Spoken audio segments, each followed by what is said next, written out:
Today's episode is brought to you by Coal Creek Equine, makers of the best equine spa in the industry. If you want your horses to be world champions, you better put them in a Coal Creek. Okay, Brett Stone, welcome to Uncut and Real Raw, mate. Hello there, Clinton. Good to have you here, mate. Yeah, good to be here. Well, Brett, you know what? When it comes to NRHA, your name always keeps coming up in conversation, that the guy and the horse that changed the whole style of reining. And I don't know how you feel about that, whether you're proud of it, whether you're like, shit, I didn't know it was the change it made at the time. But you're forever known as the horse and the guy that basically changed an entire style of reining. Some people hate it. I personally love it. I love the style that it changed from the old East Coast, nose out, head up in the air, you know, run hollow back, that, you know, skate on its rear end rather than breaking the back, shit like that. It's almost like Boomernic and you brought the whole cow horse style of stopping, breaking the back, you know, bridled up West Coast look, and brought it to NRHA and just changed the whole industry. And it's gone on from there, hasn't it? You know, since Boomernic. But did you know at the time when you won the 1992 Futurity on Boomernic, did you have any idea, and again, we're all younger at that age, did you have any idea that that was going to change a whole industry, or just completely oblivious to it? No idea whatsoever. How old were you, Brett? I was 32. Yeah. That would have been pretty overwhelming at that age to win that event. Well, and you know, the crazy thing about that whole thing is I won it on my birthday. Oh, truly? That was your birthday? Yeah, I won it on my birthday. Yeah. And, you know, the Futurity falls December 5th. On that day, I don't know, every 20 years or something like that, or every whatever it is, you know. Yeah. And one on my birthday, and one, you know, both goes. Well, tied to win the second go. And I did not know that he won the first go and the second go, tied for the second, but still won it. Yeah. And he wins the finals. And he won the finals. Has that ever been done before, Brett? I think it has. I think it has. Do you remember who? No, I think Wimpy did it. Okay. I think Wimpy did it. I'm almost certain he did. Okay. Yeah. That's pretty rare. And I didn't even know and that. those horses were 20 years apart. Yeah. You know, so it was almost, because I think Wimpy changed his style too when Sean won it. I sat there and watched that night and was like, well, it changed again. Yeah. Or was it 10 years? It was 10 years apart. I'm sorry. It was 10 years. Yeah. But it changed again. You know, it was funny because Boomernic was just, you know, a different horse. Like, But at that age, did you even appreciate what that horse could do, and compared to maybe the maturity and age you are now? Did you even appreciate at 32 what that horse was capable of? I wish I had him. You know, I wish you'd had him later on. Yes. You know, wish I didn't know now what I didn't know then, right? Yes. Type of deal, you know. And you know, it's a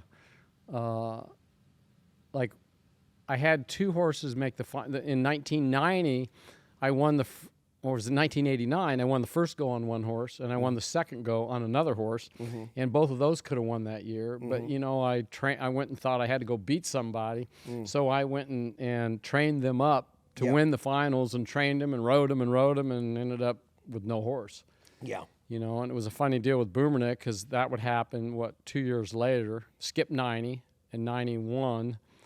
And then 92 came, and here I have this horse that can do that. And the difference was, I was like, you know, 89 I beat myself. And so I went and turned him out for 3 days. I didn't even ride him for 3 days. After the second go? After the second go. Yeah. And I brought him in. Matt Kimes went and picked him up. I turned him out at Windward Stud. And he picked him up at midnight, hauled him in. I rode him at 3 o'clock Saturday morning and showed him that night. And, you know, and nobody would ever have the balls to do that now. Really, give a horse 3 days off. He was on fire before the Futurity finals. Yeah. But, you know, he played. He just went out and run and played and had a good time. He was a fresh horse. I remember we unloaded him out of the trailer that night, or in that morning, and he basically stood on his hind legs and walked across the parking lot screaming and yelling like he would do, and it was a fresh horse. You know, so. Well, good for you. Yeah. Well, listen, let's back up a little bit. We're kind of starting at the end of the story just a tad bit. Let's start back at the beginning. Brett, where were you born and raised, mate? Arizona. Yeah, whereabouts? I was actually born in Phoenix in 1959. Okay. And I just had a birthday. Yeah. I qualified for Medicare this time. you know, old fart. So you know, that was it was a birthday, Yeah. you know. But it was I was born there, and then my folks moved to Scottsdale, the edge of Scottsdale, when I was 8 years old, and so I was basically in Scottsdale from 8 years old till now. Okay. So how'd you get involved in horses? Did you come from a horse background? Your parents had horses? And my sister rode all the time, you know, and she showed for about Was she 5, older than 6 you or younger? She was older than me, 4 years older than me. And she showed about 5 or 6 years. Doing what? What showing and what? She did trail and the Western pleasure, like the rail classes and stuff like that. Do you remember what trainer she started with? Yeah, her first trainer was Jim Flynn. Her second trainer was Ken Garrett, and her third trainer was Al Dunning. Oh, true. And that's how and she was Al Dunning's first customer.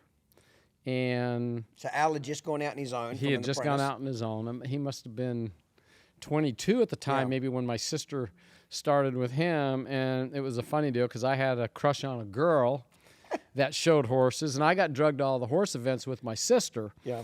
You know, But you weren't really interested in horses. No, I wanted to play baseball and basketball and play all the sports. So I took my baseball mitt with me, and I'd bounce balls off the wall, and we'd play all the sports, and that's what I did. And I had a crush on a girl when I was 12, I guess, or whatever, and she showed horses. And the only way I figured, well, maybe I should do this. And my sister went to college, and so the horse sat there in the backyard. And, well, it was actually, you know, with Al, and I started hanging out with Albert, cleaning stalls for him and working for him, and just loved being around him. He was 23. And I was 13 at that time. Was this girl you had a crush on, was she one of Al's customers too? No. Okay. No, but just in the deal. Just- And then I started to do the same class as my sister did. And I went down the road with Al, being a groom, clean stalls. I mean, that's all I did. Al was pretty, he was pretty charismatic guy. He was. You know, a magnet. People liked being around him. You liked helping him. I know what you're talking about. You know, what I don't mean? like, He always made you feel great about being there. Always, you know, and I say Al, I mean, it's really Albert. I only think of him as Albert, right? Yeah. So, you know, I growing up with him and Becky, his wife, I couldn't have had a better, you know, start in the horse business that way. And, you know, with the two of them, I just literally, and then Albert got Expensive Hobby when I was 13. So you remember what year that would have been? 1973, I think. So it you was. remember Hobby when he got there? Yeah. Was he a 3-year-old when he got there, 2-year-old? Yes, he was 3 years old, and he got him from Mel Lawson. And so I was able to grow. You know, I remember Mel Lawson showing and doing that, and you know, basically I was Expensive Hobby's groom. So people go, how did you decide to do Reining? Well, Albert was showing Expensive Hobby, and I was going to all the shows with him, all the big shows, A to Z Horse Show, which was in Phoenix, and then Del Mar and Santa Barbara, Cow Palace, which, you know, the Cow Palace then is a show that people don't understand it today. I was just talking to Randy Paul. I ran into my friend Randy Paul 2 days ago, and I said, you know, we couldn't redo how we saw the horse industry then, because then they put all the horse people together, all the disciplines. They maybe we would go to the Cow Palace, say, to a horse show, and the very first class would be a hunter jumper class, the Grand Prix. And so I'd see Jimmy Williams train, who's to me is just phenomenal. And, you know, he's the trainer of, you know, Diane Grodd, Susan Hutchinson, Hap Hansen. Yes. You know, and I watched all those guys ride. You know, Diane Grodd and Susan Hutchinson then, and they were gold medalists then. Yes. It would become. And, you know, so that would be the first class. Second class maybe was a 5-gated class, you know, a standard bred. And then the next one would be a Western pleasure class. And the next one would be, you know, maybe our Hackamore class or a reining class. You know, a finalist, because I always would do the slack like at another time, but this was to put on a show. And then at the Cow Palace, it would be, in between those events, would be maybe the calf roping, maybe a saddle bronc ride. And they'd open up the gate, saddle bronc would come out. The next class would be a Western pleasure class on the rail. You're shitting me. Yeah, 100%. So it sounds like chaos a little bit. Well, like, no, but it was... Was it organized chaos? Well, what it was for the fans the fans in the stands. Okay. It was something for them to watch. So there was a spectator which sport. we don't have today. I'm sorry, we just don't have today. The NFR does. Yes. But, and the Reining's trying to get there, and I think they are. They're getting there in many ways, and I think the $1 Million deal has done it because they've added some other events for people to go see. But we used to go see a roadster bike, the Hackney ponies. Yeah. And then, you see the Tennessee Walker. And so we got thrown in with all these people, and then the rodeo people. And then it was just I saw Donnie Gay ride up there. I'll never forget it because I don't remember how old I was. I think I was 16 or 17. And Donnie Gay rode Oscar up there and marked, I believe, the first perfect score in the bull riding up there. Mm-hmm. And I'll never forget that because he rode and he got the 8 seconds and he took his hat off and finished riding. And Oscar had never been rode. Right. And he rode him there, and that was at the Cow Palace. Okay. And the Cow Palace was always the last rodeo before the national finals. So everybody had to go there to get to the national finals because that was the last rodeo. It was like November 5th. I don't remember the exact dates, but it was late. And then and the greatest thing they had there was they used to have a boxing match. Not one. They'd have 5 or 6 boxing matches, and they'd have the horse show horse show against the rodeo.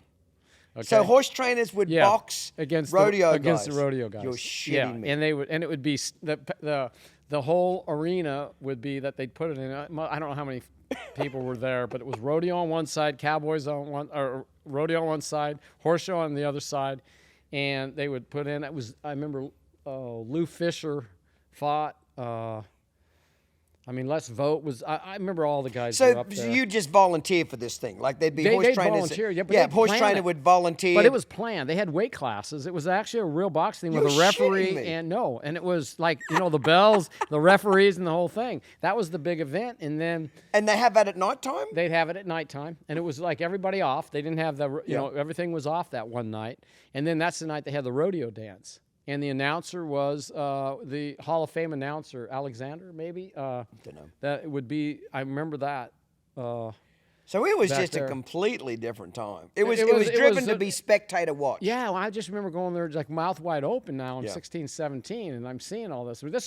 But we didn't know it was abnormal because it was the norm. Yeah, back then, Seems abnormal now. Yeah, we didn't know that it was abnormal to run the bulls in the moat area while we were watching the Western Pleasure Class or whatever it was. We didn't know that because that's just the way it was. Yeah. So tell me a little bit about Expensive Hobby. What was he like as an individual horse? He was a gelding, obviously, but was he pretty lazy gelding to be around the barn? No. Tell us about him being his groom. Well, he was extremely good-minded. I mean, we didn't even think, he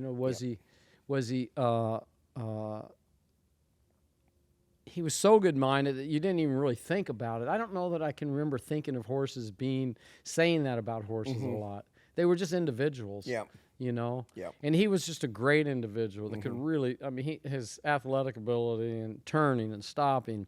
He still stops today. His stopping today would still be as good as any horse. He was just that big a freak. He was that big a freak. Do you think Al and you and a lot of other people at the time knew he was such a freak? Or, being at that age, Al would have been 23 by now, 23, 24, early in his career. I think it was, as it went on. Yes. Because, he was good at that. He was good at 3. He was good at 4. He was good at 5. He was good at 6. He was good at 7. He was good at 8. I mean, it just went on and on. Yeah. And to this day, I don't know, he's got to be, maybe he's the best horse that I've seen. For that long. That horse in today's world with today's training techniques could have been competitive. Yeah, but I think so, but it's hard to compete, to compare. We were talking about this the other day too. I don't think you can compare, the training styles were completely different. Well, the horses were different. Yes, but like you said, raw talent to stop. The way that horse pedaled up front, the way he did, and the way he folded his back, the way he folded in the back, the way he turned around with such speed and steppy. You know what I mean? It was way ahead of his time. And do it over and over, and he did everything. He did, he worked the cow down. He went down the fence. He did the reining. He did, He would show more than a few times a year. Most our horses today will show a handful of times. By the time they're 7 or 8, they're pretty much toast. Yeah, toast. You know. Now, back in those days, they weren't. It was unheard of to school those horses to go take. They didn't. We never went to schooling shows. Yeah, every time you went to, we didn't even know what that was. You went to win. Every time they walked in the gate, you're trying to beat somebody. Yeah, that's interesting. You know, it was just we didn't. It was a good invention to have it to make a schooling deal because they can make some money off of it and all that. Yeah, but it's also good to keep them honest. To it keep does the horses keep them honest. To keep the horses thinking that not every time they walk in there they're going to run for their lives. You know, they haven't got to give up. But it's so funny, don't you think? It's so funny how many times we school these horses, and how many times they still are bad. Mm-hmm. Yeah. Yeah. You know. Yeah. And because I don't think that always, I think it's, to school a horse, it's almost like you should school the horse the same as you're going to show the horse. Mm-hmm. Otherwise, they're going to figure out the fact they're not showing. I mean, you need to take their tail down. To me. Yes. Everything has to be exactly the same of what you were going to do to make it really matter. And there's a lot of work to that. It is. No, it does. I believe in the long run, you may get some more runs out of them, but there's a lot of work to that, and all the trainers today would say it works great, but that's what they know. Mm-hmm. Because they've always had schooling classes. Yeah. Yeah. So it would be different if they never had them. Yeah. Then you have to figure out how to get it done without that. Yeah. But I totally, it's everything's changed. So I don't think it's good to compare, times and even horses and all that stuff, because what I thought was a great horse back then may not be. Yeah. It's kind of like saying a quarterback back in the 80s, would it be the same quarterback today? In today's time or whatnot, Silver Spurs Equine owns and stands over 30 champion performance horse stallions. They strive to provide options to top prospects for every preference and budget. Reining is the main focus of Silver Spurs breeding program, and they have developed their $1 Million Challenge as an incredible incentive that offers huge payouts to the champions of 7 different reining competitions around the world. Silver Spurs also raises about 150 foals per year at their ranch in Oklahoma, and each one is offered to the public for sale. This provides a wide variety of options to buyers looking for their next prospect, and most would be eligible for the $1 Million Challenge. Find the perfect cross of traditional performance horse bloodlines combined with the modern dynamics of today's performance horses. All available prospects can be found at silverspurssalehorses.com. Their hearts thunder for us. Their flesh and bone pushed to lift us higher, carry us faster, and stop on a dime. And when they've had a great ride, they deserve a great recovery. They deserve a cold creek. Cold Creek Spas offer state-of-the-art 35-degree aerated saltwater therapy, proven to reduce injury, speed recovery, and keep them at peak performance. Cold Creek Therapeutic Spas. This water is for winners. This episode is brought to you in part by Breaking Bad, the hottest new NRHA Futurity sire. You're there being Al's groom. You're showing your sister's all-round kind of horse and trail and Western pleasure and stuff. You're enjoying it. You're getting more excited about horses. Where's your career going? What are you thinking? You're in high school. Well, right with expensive hobby. Yeah, let's face it. You'd see Al at all the shows and the winning and all the.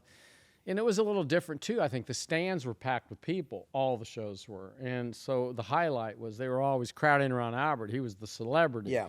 And I'm right by Albert. Yeah. And so I'm seeing this. So you're feeding off that energy. I want to feed off this energy. I want to do this, too. I want to show this reining horse stuff. So it was kind of cool. It was cool to be a horse trainer back then. Yeah, it was. It was, definitely. Doug Carpenter told me that. Before he died, he said early in his career, kids used to look at horse trainers like that's a cool profession. And he said at some point, some of that left. And it wasn't as cool to be a horse trainer. And I think it's coming back again now with Taylor and Yellowstone and Run for a Million and the amount of exposure. 100%. The American rodeo, American Horseman Rodeo with event. I think horse trainers, the horse training they're in the industry limelight again. It's got to be cool again. Yeah. But Doug said it kind of lost it there for 15, 20 years, that it wasn't as cool to be a horse trainer. What you're describing is what Doug described to me. Yeah. Is back in those days, it was cool to be a horse trainer. Every kid wanted to be that guy. I did notice one of the best things I think I noticed too was one great horse during that time will bring you 100 others. Yes. Okay.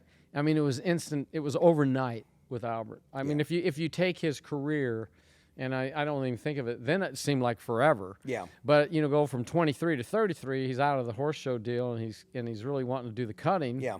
And he'd won everything you could win. Yeah. I mean, from the Western Pleasure to the English to the, with Becky and the Trail and the Cow Horse, the Reining, it just went. And then AQHA was taking off then too.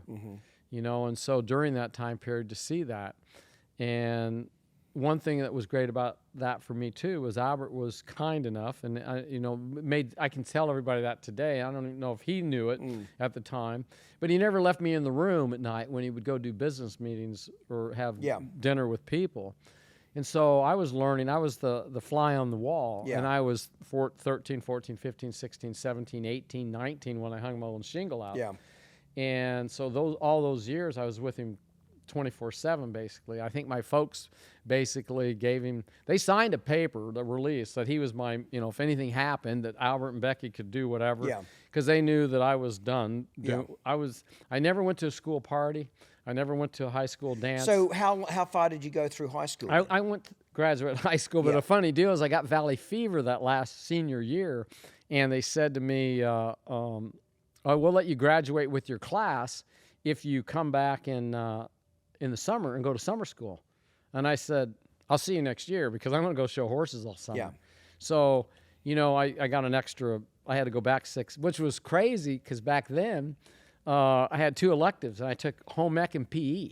So I go back for 6 months of school. The 2 most bullshit classes you could take. Home ec and PE. So, but I was going to go do horses. I was 24/7 horses. So when did you start really training horses under Al and him teaching you how to train a horse? I think at probably... At what age? Probably, and actually, probably 14. Okay.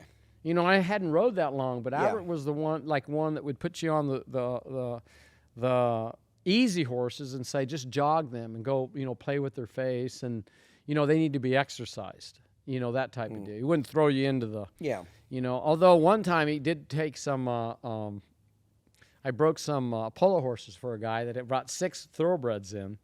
And basically, Albert said, okay, go for it.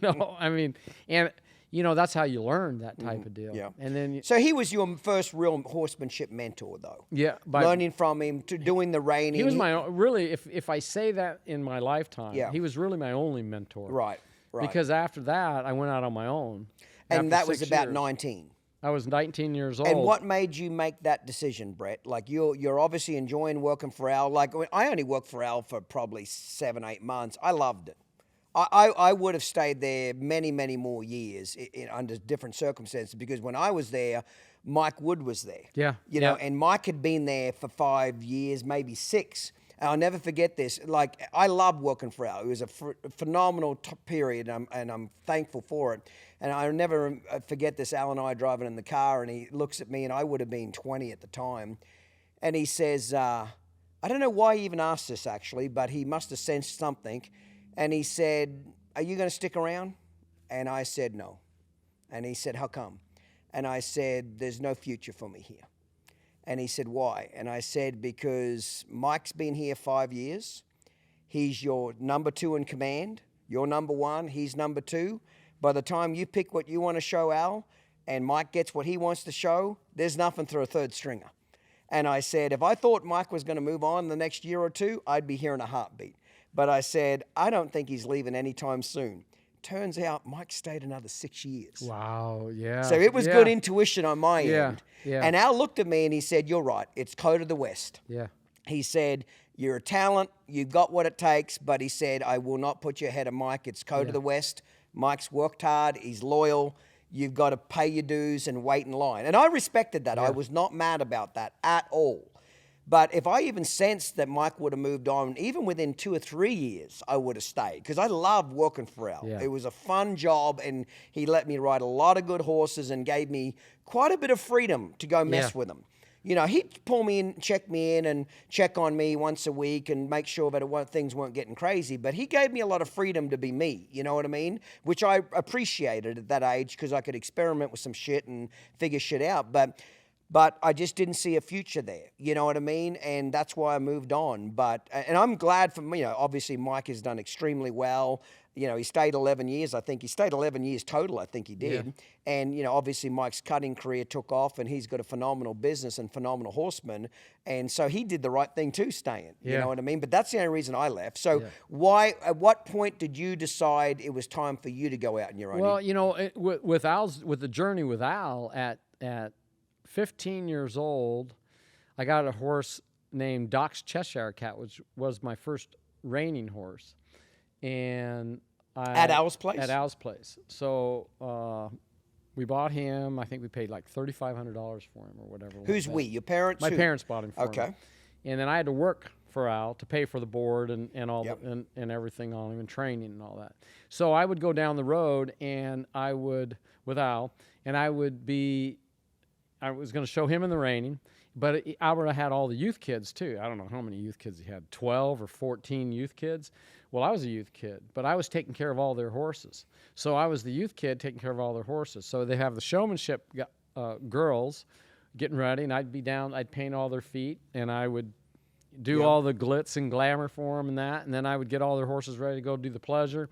And when it came down to the reining, I'd get all their horses ready to do the reining, then I'd get my horse ready, and then we'd all show, and then I would go unsaddle my horse, but then I'd unsaddle and take care of all theirs, and that's what I did.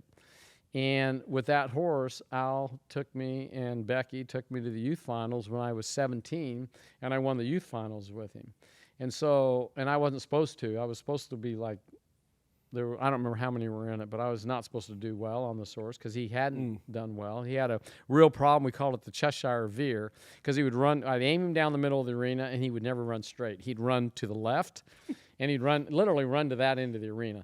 And finally, during the year, about 7 shows before the youth finals, I figured that out, and I won 7 in a row, and I went to the youth finals. So how'd you fix that? What'd you do?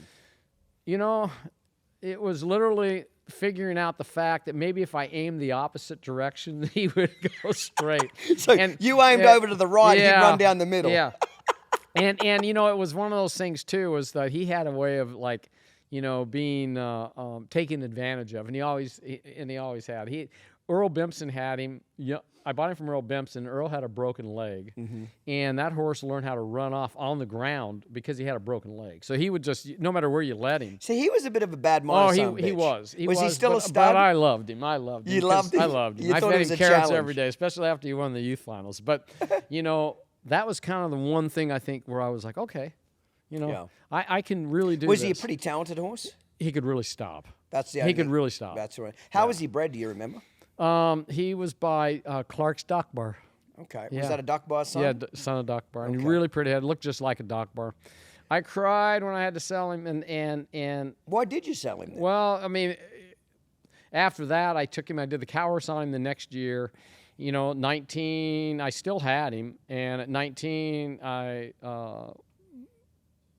met my first wife. Yep. And in order to get married and to pay for the wedding, I needed to sell him. And that was one of those things. And he was a pet. He was more of a pet then anyway. Right. So I wasn't really doing anything with him. And so I sold him. And I sold him for $5,000. I'll never forget that. And I went to buy that horse back when he was 20, and he had just died. Yeah. Because it was really one of those things that bugged me my whole life, because I promised that son of a gun that night he won the youth finals out there at the parking lot, riding him around before the class, said, if you win this, I will never sell you. Okay? You know? And Pussy made you sell him. So let's just knock it down. Exactly. Let's knock it down to what Exactly. evil bitches made you sell your horse. Exactly. You know, these promises you make and all that, you know. Pussy will make a man do a lot of bad things. And I did that, and I was able to keep a lot of horses in my life, which I was probably one of my worst things that in my life and career with horses was that I fell in love with my horses, and I'd want to keep them with me. And I would sell them to people in my barn the best I could. And as you realize later, that as you go in the business, that it's pretty hard to do. Yeah, you got to make money. So let me back up a little bit. So when you win the youth finals at 19 in the Reining, correct? I won the youth finals at 17. 17. Yeah. Was that a big career jump for you? Did you go out on your own quickly after that? No, I think, the next year I showed at 18, and then I tell you what really happened, and this is another thing that I think one of my biggest things I ever learned was Don Dodge had come into town, and he came with a mare, and this mare, and it was a 2-year-old mare that he bought at the Snaffle Bit sale, and the mare's name was Rosetta Checks. She wasn't 2, she was a yearling. God.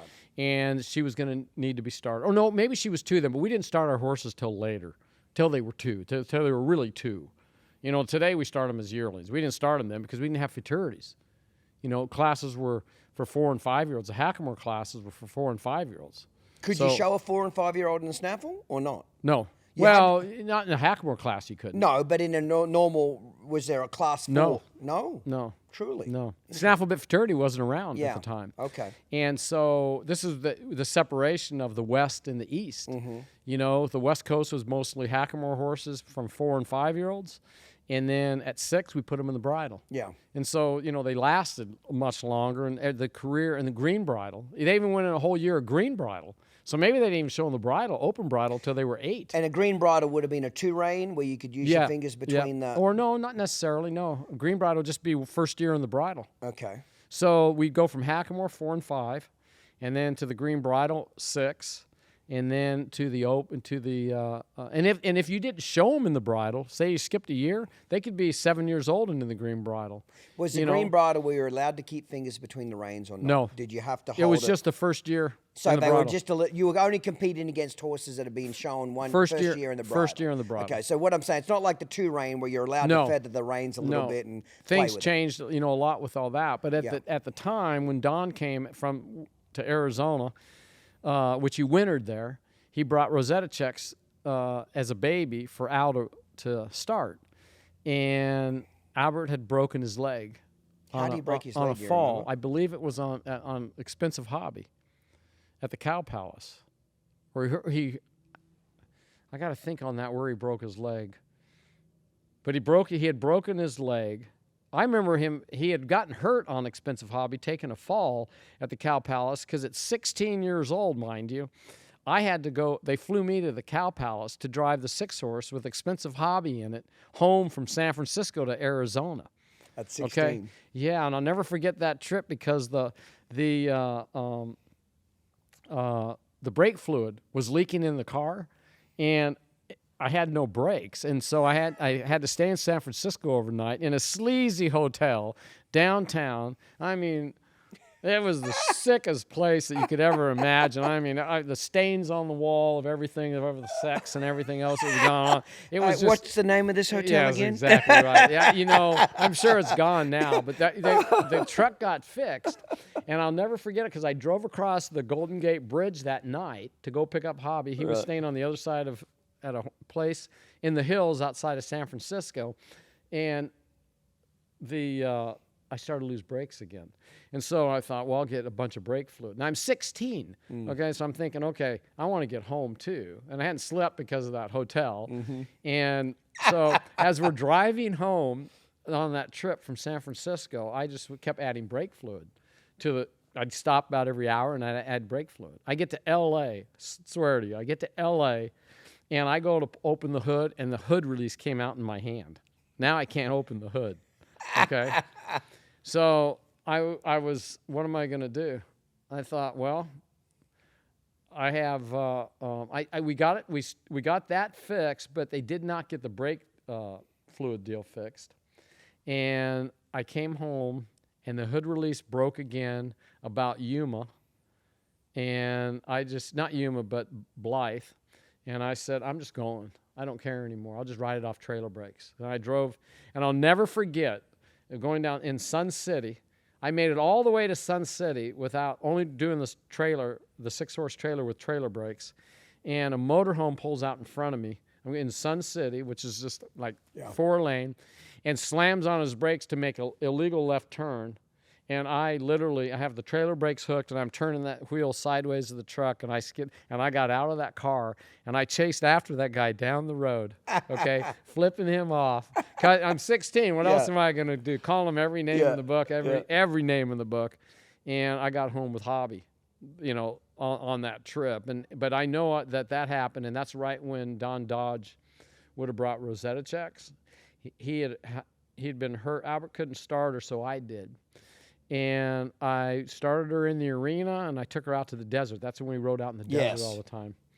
And that mare could stop 10 feet without shoes on. Just from the beginning. From literally. Yeah, just after natural three, stop. 4 rides. And she did it such, like Wimpy's Little Chick, where there's a picture of her in Al Dunning's book of him stopping her. Because Al showed her, I showed her the first year. I'll tell you that deal. But she could literally, because she would fold her head and just walk in front. She was over in the knees, is why I was able to buy her cheap. Okay. She had a bone chip. And Rich Hancock was the vet, and Don Dodge stayed at Rich Hancock's place. And I had Rich vet her, and Don wanted $10,000 for her. Back then, that was a lot of money. It was back then. And this is 1976. Okay. And I said, Rich said, "Hey, Brett, offer him $1,500." So I did. So I went to, Don was at the bar, and it was on a Sunday night, and he was at Ernie's Inn. I remember the bar, and I walked in there. I mean, I had to wait outside. Now, Don was pretty gruff, right? So, and I'd known Don because he was always at Al's riding now, and it depended on what time of the day it was, whether he was kind or not kind. Right, fair enough. And so it was in the evening, and I thought, I got to go make him the offer, right?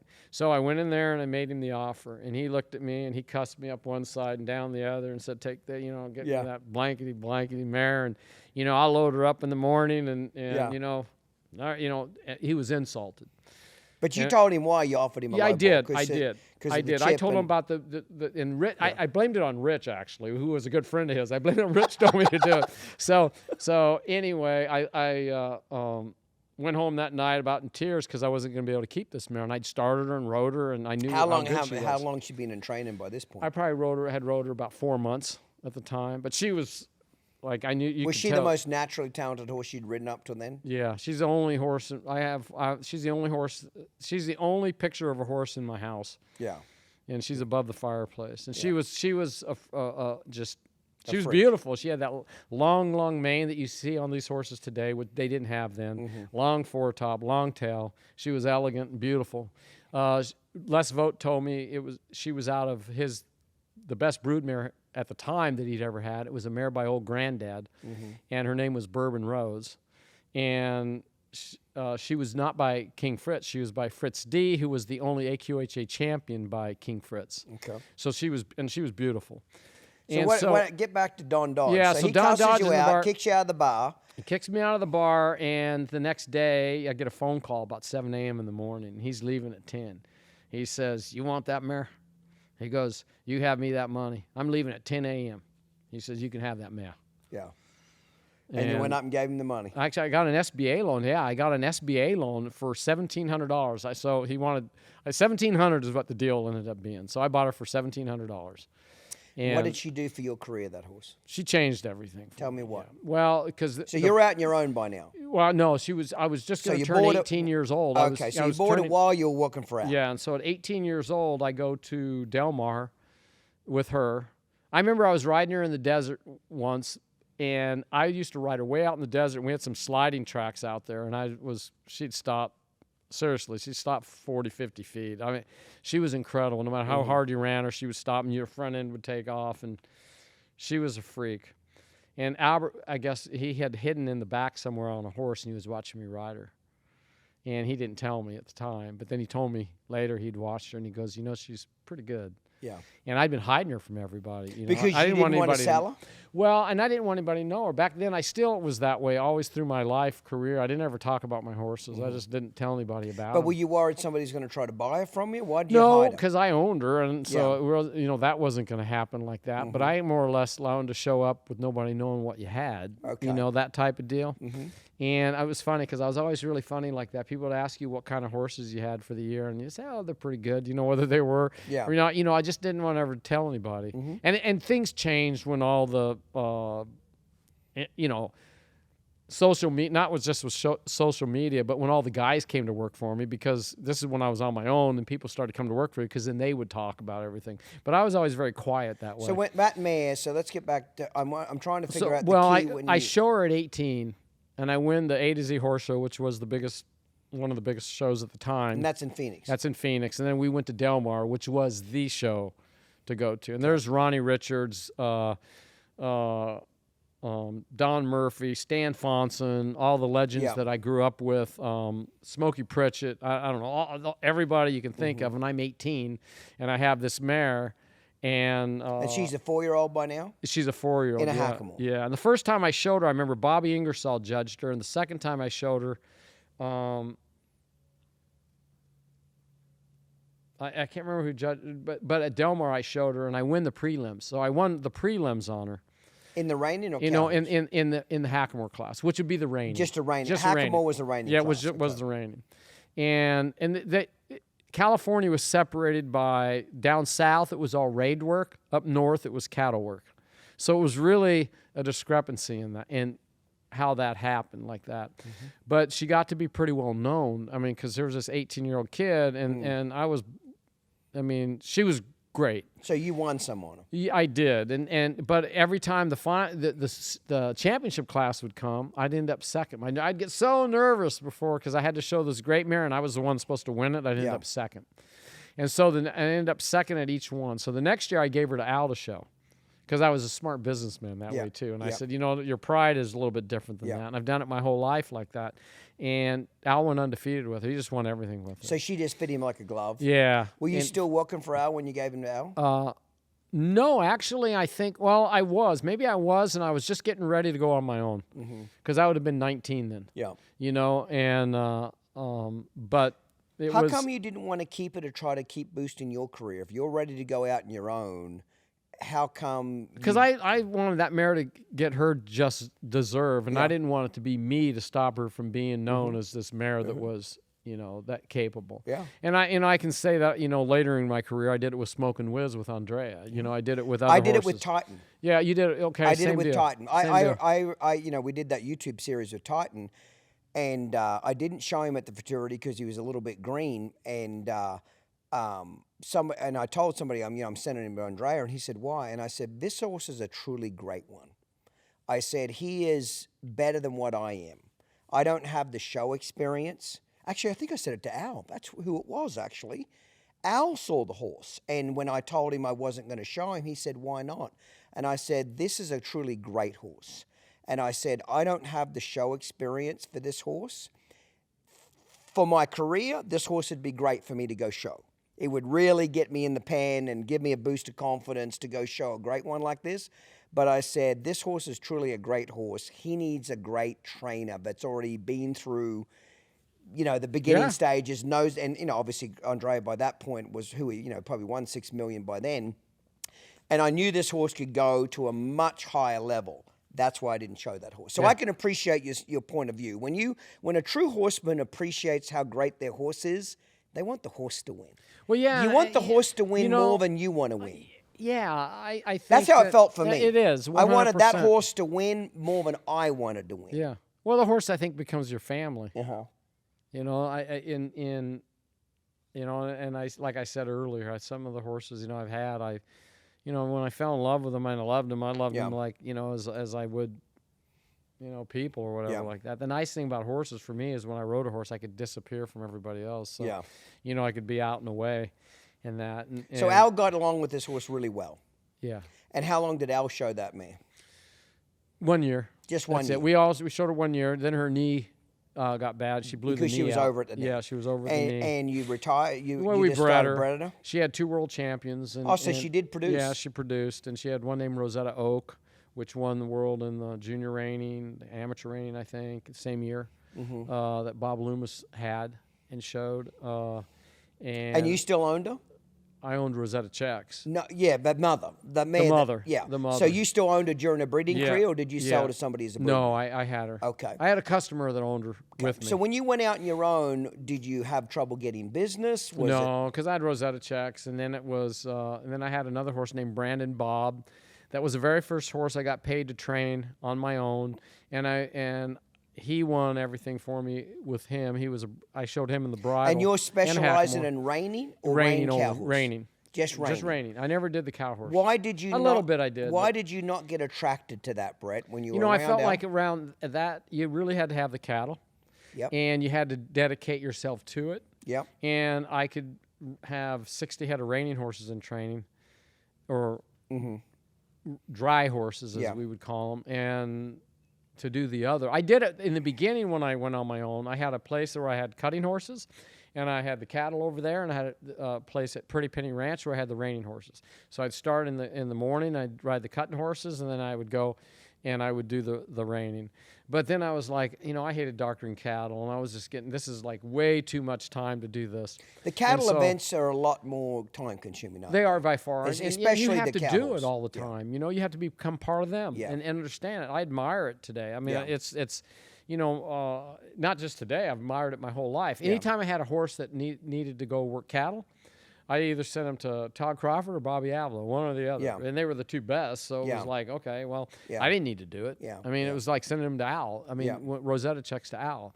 And these weren't even horses that I owned. Yeah. They'd be customer horses that I'd say, go over there with that horse, Well, let's take a little break here. We're going to change some tape anyway. But when I come back, I want to pick up, basically you going out your own, what your career looked like, where you were leasing stalls, what you wanted to do, your goals. I want to pick that chapter up, you going out on your own. Great stuff, mate. Great stuff. It's not easy making change. It's not easy raising champions.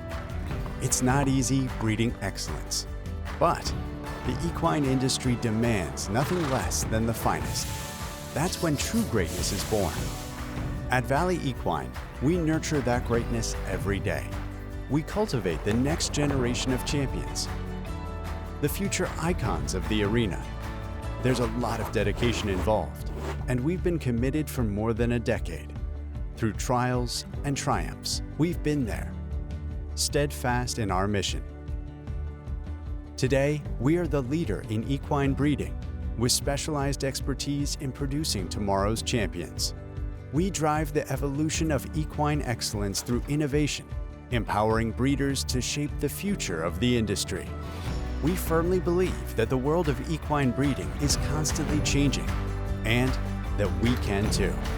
Advance with us. We are Valley Equine, many years in the making and committed to excellence. Visit valleyequinerepro.com to learn more. Ever wanted to own a champion? Clinton Anderson, world-class horse trainer and competitor, has been spotting and developing promising horses into greatness for decades. Now, he is offering an exclusive ownership opportunity to create champion horses. Introducing Clinton Anderson's Performance Partnership. In this exclusive program, you and Clinton will co-own a top-tier performance horse that will be meticulously trained and cared for by Clinton Anderson himself. This isn't just an investment, it's a first-hand experience of horsemanship excellence. With Clinton's help and advice, you'll choose the horse that resonates with your ambitions, and Clinton takes the reins from there. From training to stabling, from the practice arena to the winner's circle, Clinton's unwavering dedication ensures that your equine athlete reaches its full potential. This partnership is about more than business. It's about a shared passion for equestrian excellence. And Clinton Anderson isn't just your trainer, he's your partner, fully invested in every horse's success. Together, you'll share in the excitement, the prestige, and the profits. Membership is strictly limited to ensure each investor receives personalized attention and commitment. It's your chance to be part of an exclusive equine ownership community that combines the excitement of competition with the satisfaction of success. Don't miss your opportunity to join Clinton Anderson's Performance Partnership, a unique collaboration that transforms dreams into equine champions. Experience the heart of horsemanship excellence. Find out more at ClintonAndersonPerformanceHorses.com.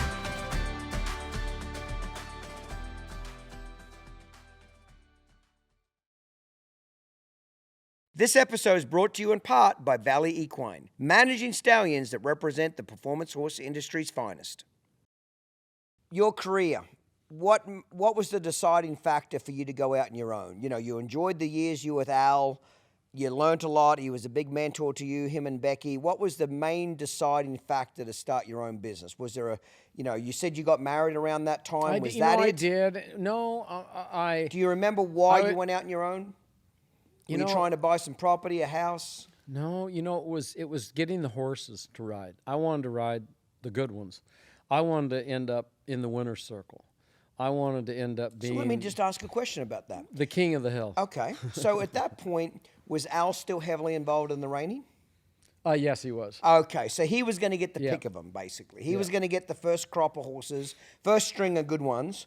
You were going to get string number 2. Yeah, and well, back in those days, was there even a string 2? Well, there really wasn't like that. I got a couple horses. I remember I got a trail horse that was an all-around horse once, and this was when I was 18 or 19 with Al, right when I was going to go out on my own, and we showed at the Sun Circuit, and this horse could. Everybody had given up on him as a reining horse, and he was really more of a trail horse. But I was able to get him to go do some stuff.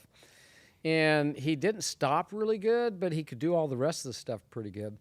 And that one year, the rain so bad, they had all the horse show out on the parking lot at the Sun Circuit.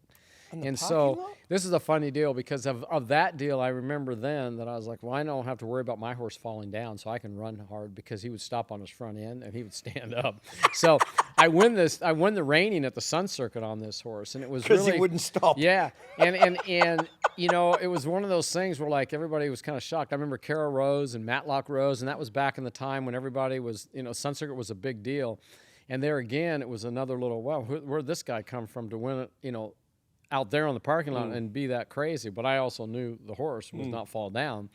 And so, okay, when you say parking lot, I want more description. I know, I mean the parking lot. Like I mean not asphalt? No, but I'm talking the rock. Like compacted the rock. limestone. Yeah, limestone. Rock. Yeah, the rock. Okay. The No rock. sand on it. No, it's just rock. No, just the rock. Okay. And you're that. running wide open? Yeah. Oh, yeah. We did the rain, and it was crazy.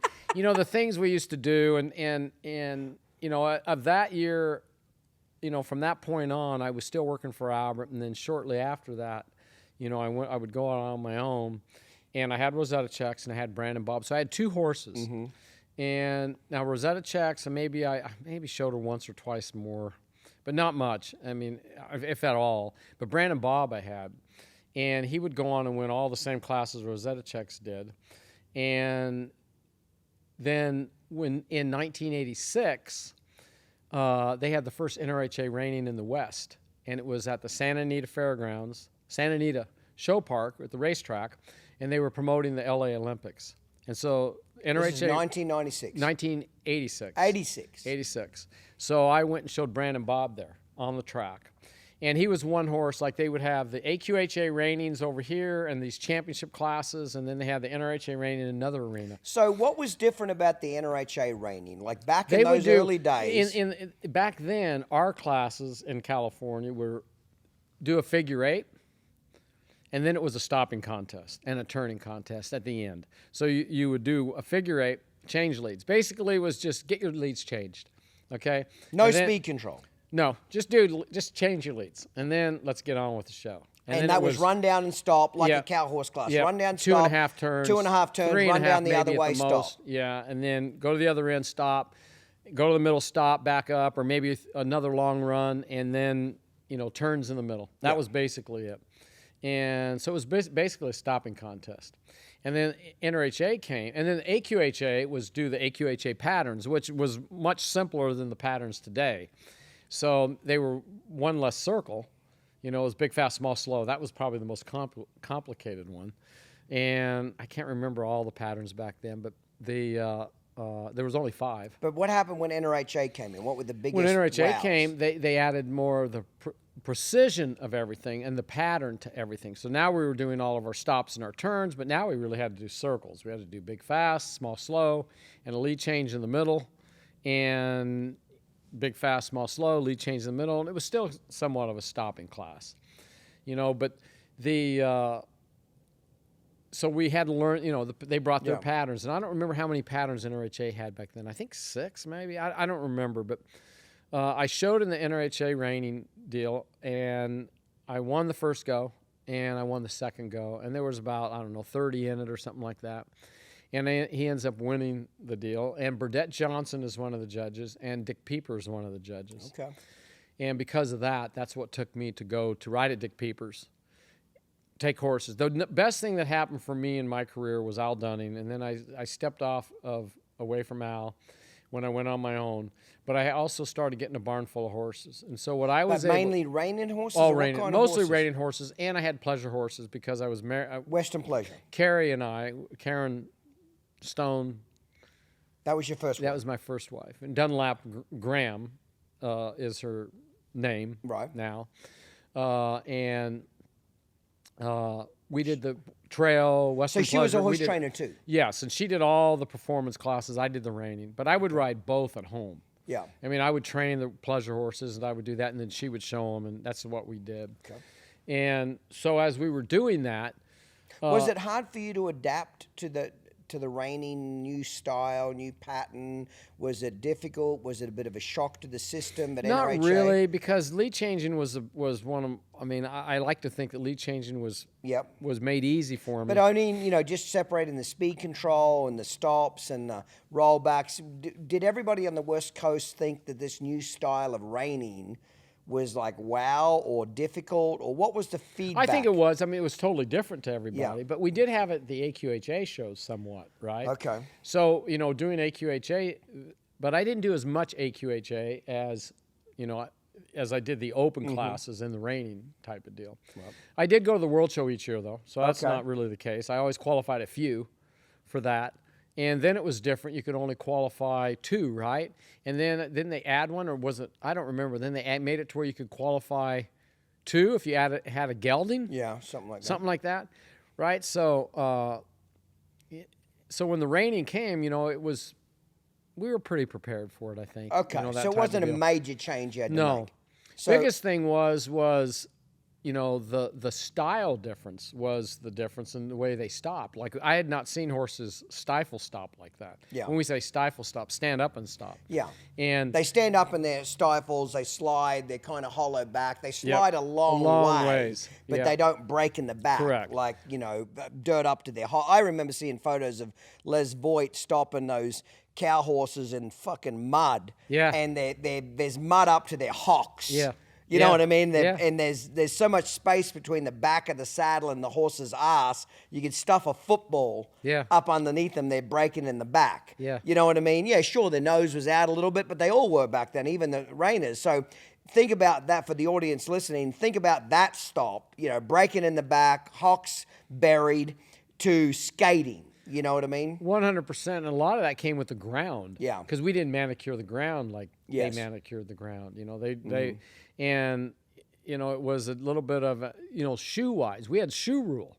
So in the American Horse Show and that, you could have no more than 3/4 of an inch of a sliding shoe. They would measure them out the back gate. You're shitting They would me. measure your chin, you know, the chin straps, the width of the chin straps. Yeah. You had to wear a scarf when you showed. They had all these rules that NRHA came, and it was Free for all. free fall, you know?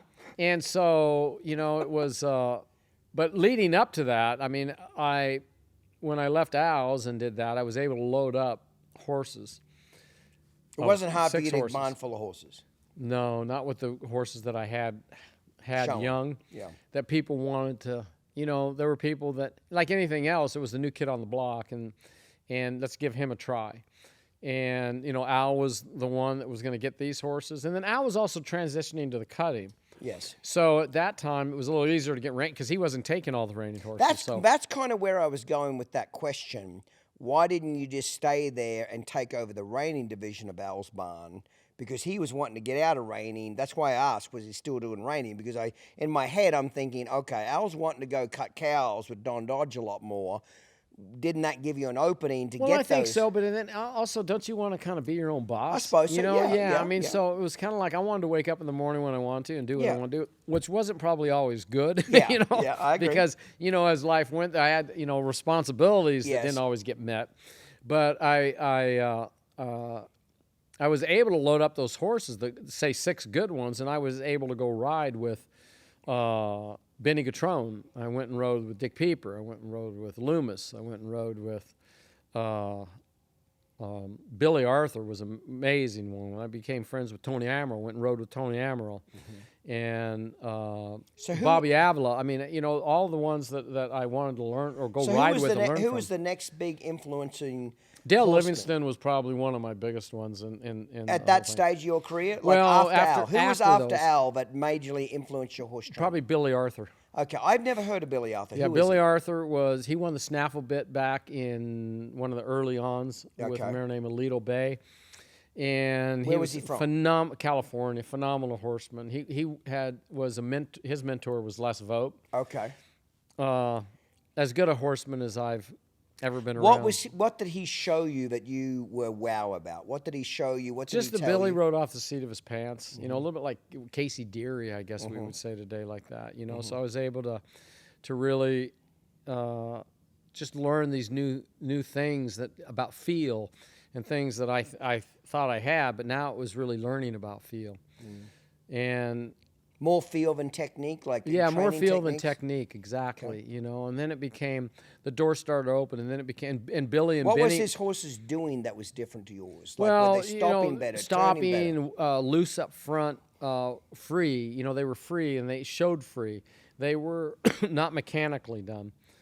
And so nose out, not bridled up. They would be nosed out, but when you picked up your hands or the hackamore, they gave their nose. Right. I mean, everything. And he was a cow horse trainer. He was a cow horse and just trainer. A horse trainer. Right. A really good horse trainer.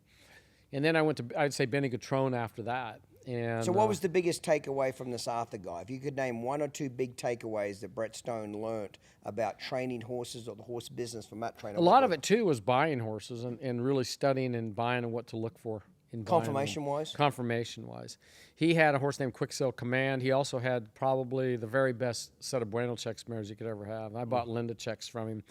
We had Keith Babb Checks. We had Amarilla Checks.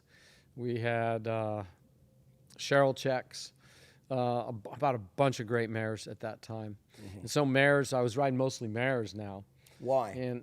Well, I could breed them, Okay. And so you saw a business opportunity there. Correct. And the funny thing was, I could breed them, but I'd have to obviously breed to outside, find a stud to breed to.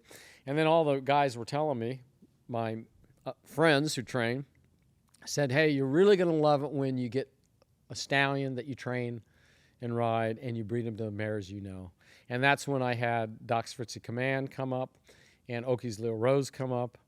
And those are the horses that I showed and won the first go around, each of them at the Futurity. And both of them ended up being world champions in their own right. And,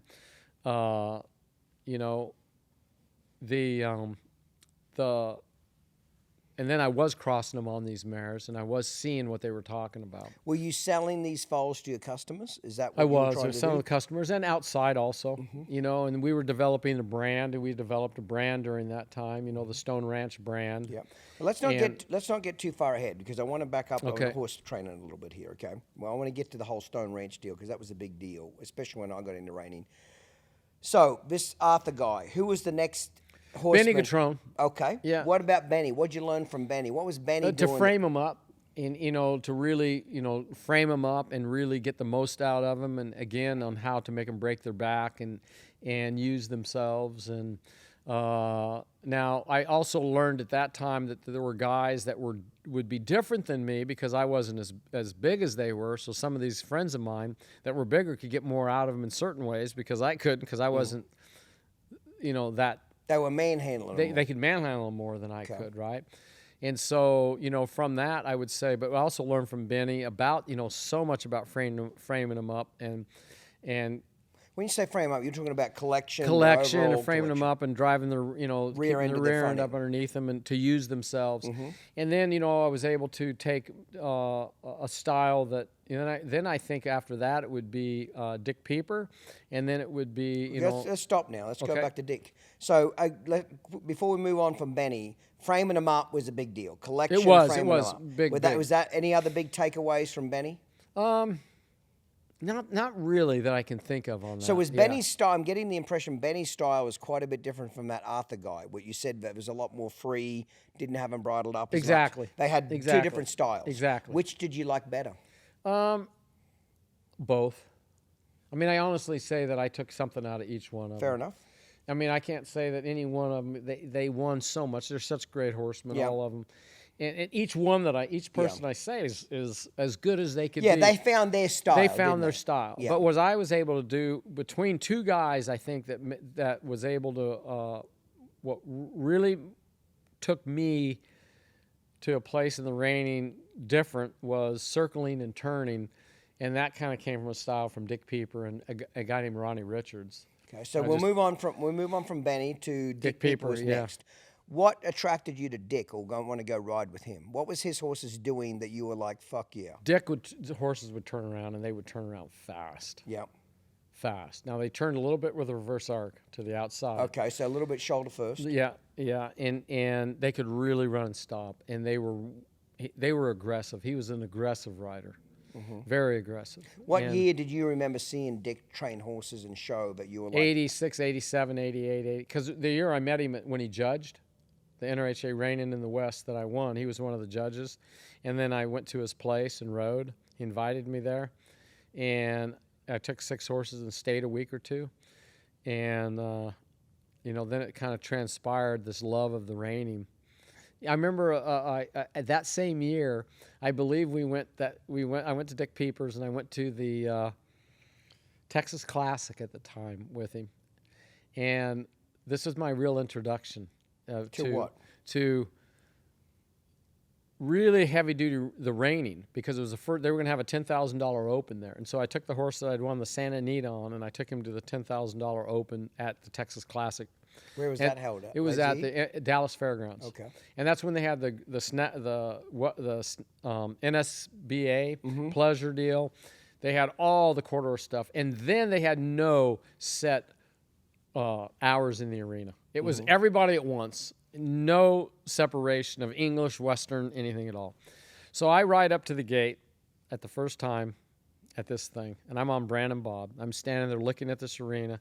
Everybody's 4 inches apart. I mean, no lie. Yeah. Jogging, barely moving. In the warm-up pen. In the arena where we're going to practice at. The arena's open for everybody. Nighttime? At nighttime. There's that many fucking horses in there. Yeah, they had no. Back then, we had no. You can ask anybody. They didn't have structured riding? No structured riding. It was a free-for-all. That came later. That was a free-for-all. Yeah. But there was that many people in there, you could barely even jog around. That many people. And so I sat there. How am I going to do this? This guy rides up to me. I'm on Brandon Bob. He rides right up next to me. I look over at him. And he has a trench coat on. And he's on this quarter horse. And a trench coat? Trench coat. And he looks over at me, and I said, I don't know how to get anything done here. He doesn't say a word to me. He looks over at me, opens up his trench coat, pulls a flask out of his pocket, opens the top, takes a giant cig, shuts the top, puts it back in his coat, pulls his trench coat up, and he yells, "Heads up!" And he just takes up down the arena, running wide ass open, and I kid you not, they just scattered. It's like Moses. It was exactly. Now I'm standing behind the guy watching him do this, and the horses parted. Some of the horses' heads are being thrown up in the air, and everybody's pulling their heads up, and he runs wide ass open down to the end.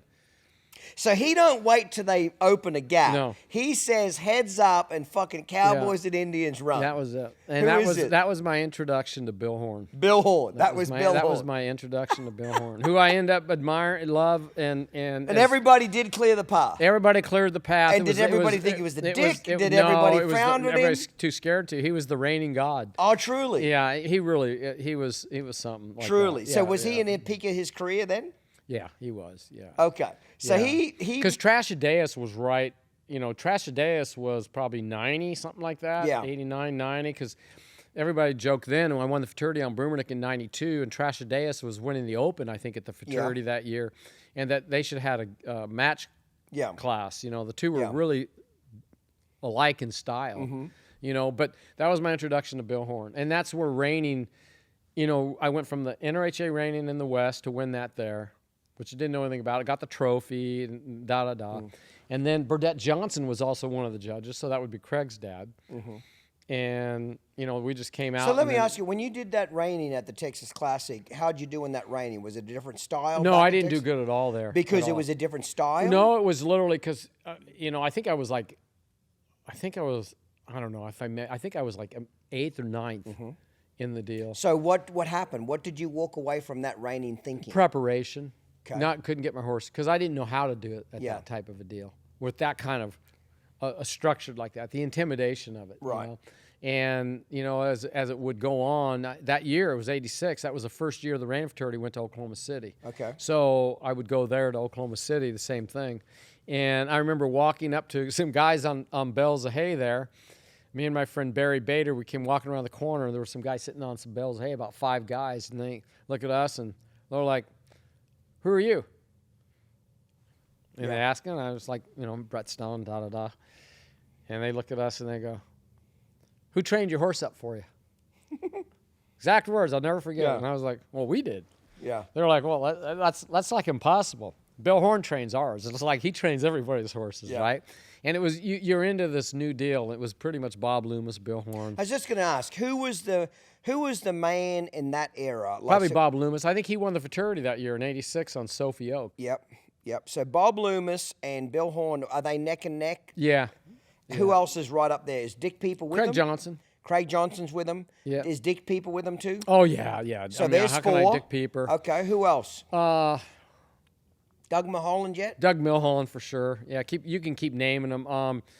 The Gautier. Okay, Gautier, Yeah. That would have been 5, 6, Yeah. And then that was Roger Brazil. Yes, that's it. And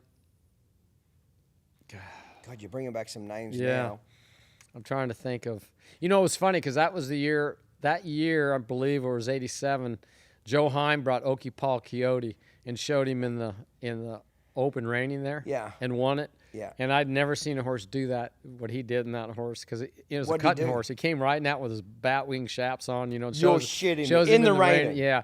Shows him in the rain, and he runs Okie Paul Coyote down the side, I remember, and that horse running wide ass open. He stopped the length of this table. Just short. He stopped 4 feet, but it was all. Yeah. It was all. Yeah. I mean, he just stopped, Yeah. and he almost sat there like a Yeah. cutter would, Yeah. and then just fired back right through himself, and then, went around. And you know, I saw things happen that, things changing in my life were changing. My eyes were opening up to this event, Every trainer's looking for an edge on their competition. Whether it's a better horse, better way to train it. But really, in reality, all the trainers have got access to great horses. All the trainers are doing a lot of the same techniques. To me, the next greatest edge on competition, whether you're reining, cutting, cow horse, eventing, or racing, is keeping your horses sound and ready for competition. For the last 4 years, I've been sparring my horses by Cold Creek Equine Spa, and I spar them for 20 minutes every day after I ride them at 36 degrees. It ices down all 4 legs. What a game changer. My vet bills have been cut back by 50%. My horse's soundness has been gone through the roof, okay? People think that spas are expensive. It'll pay for itself just on saving on vet bills in the first 18 months. Spas have been around for a long time, but for years they've been junk. They are broken more than they actually work. You needed to be like a plumbing engineer to make the some bitches work. Cold Creek Equine are using the latest technology industrial strength machines that are basically maintenance free. Anybody can operate this thing. Even me as a horse trainer, I can operate it. And more than anything, it stays working. Go to their website, check them out. It's a game changer. In the next 10 years, if you're a professional horse trainer, if you don't have a spa, you will be left behind on your equine soundness.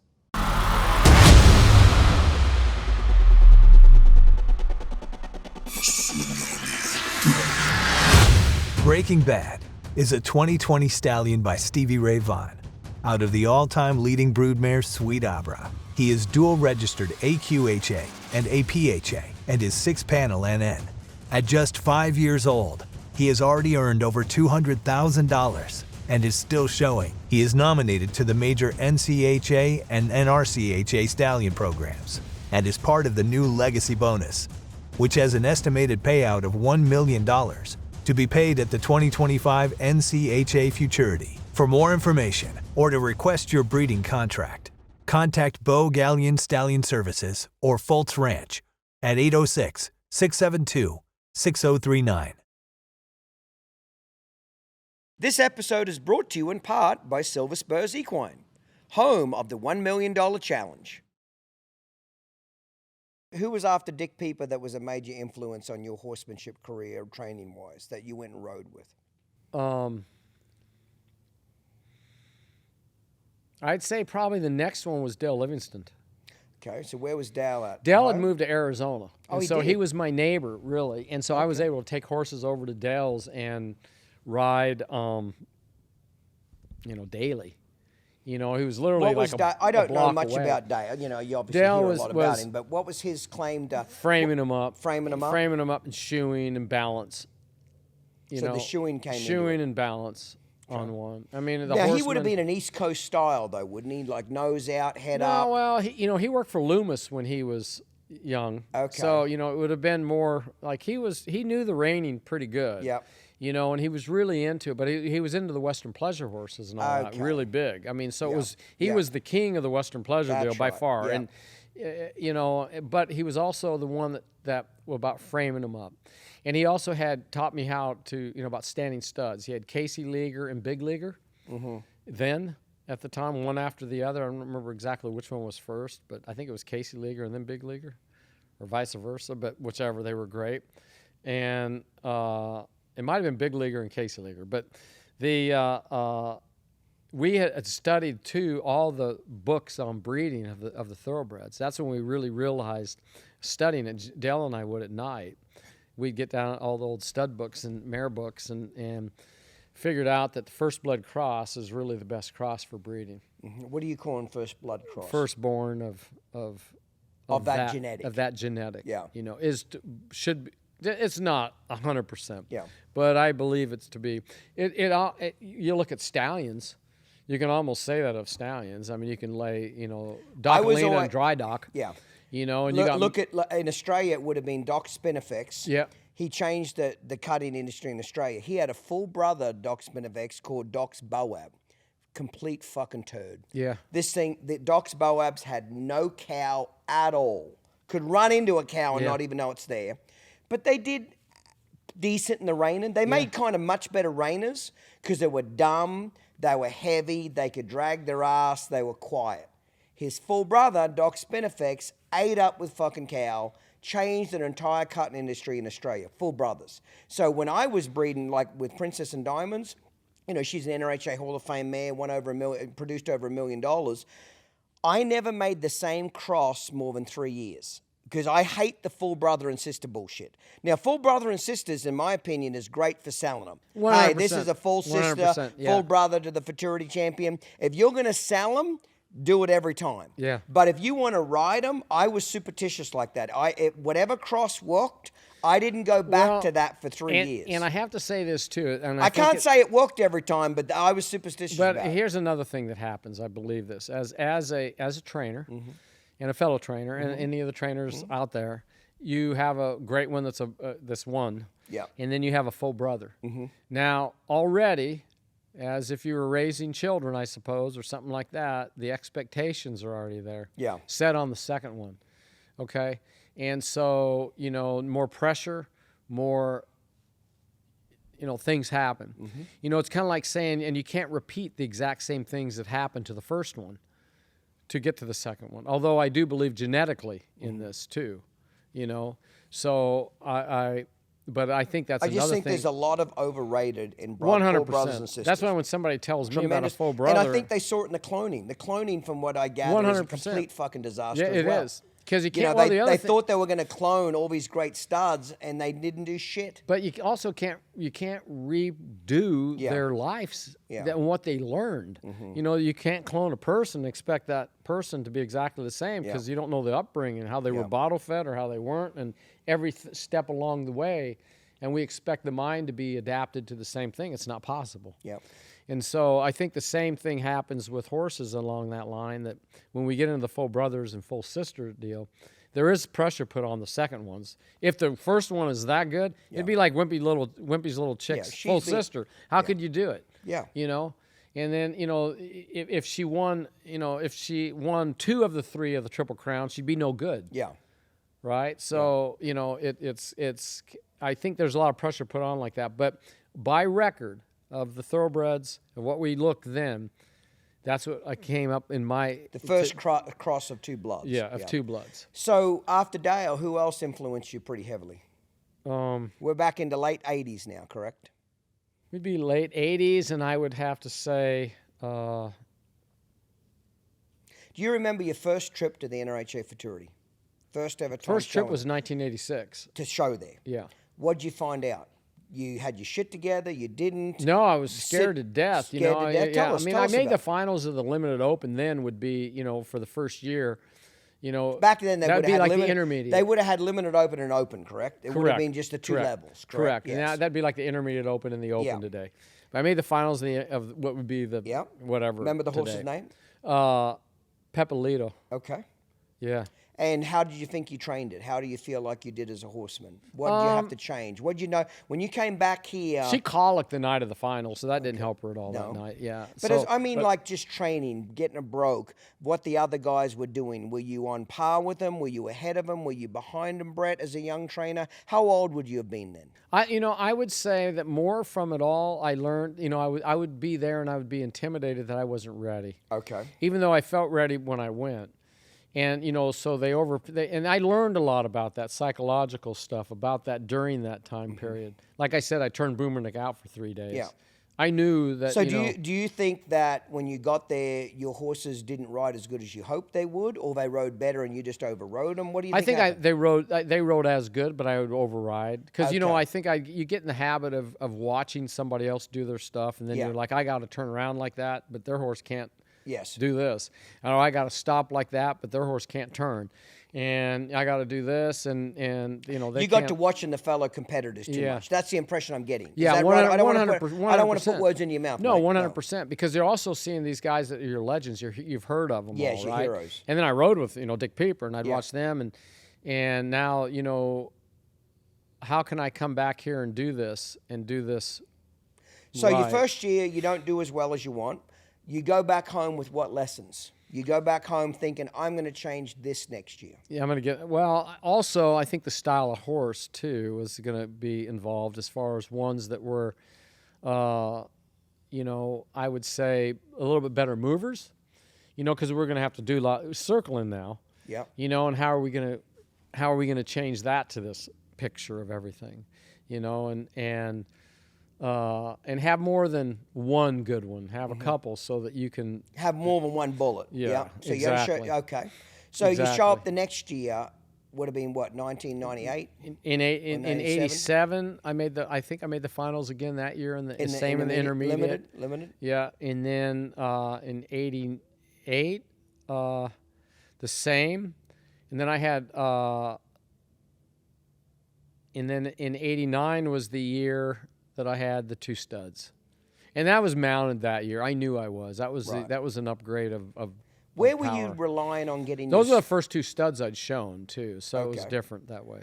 And what was different about these studs? They were more grittier than the They were mares? gritty. They could stop. They could turn. Each of them could own one maneuver at the deal. One of them could really stop. Like I said, I won the first go round on Doc's Fitz Command, the second go round on Oakie's Leo Rose, and each one of them could have won the thing. Okay, really. so they were more power.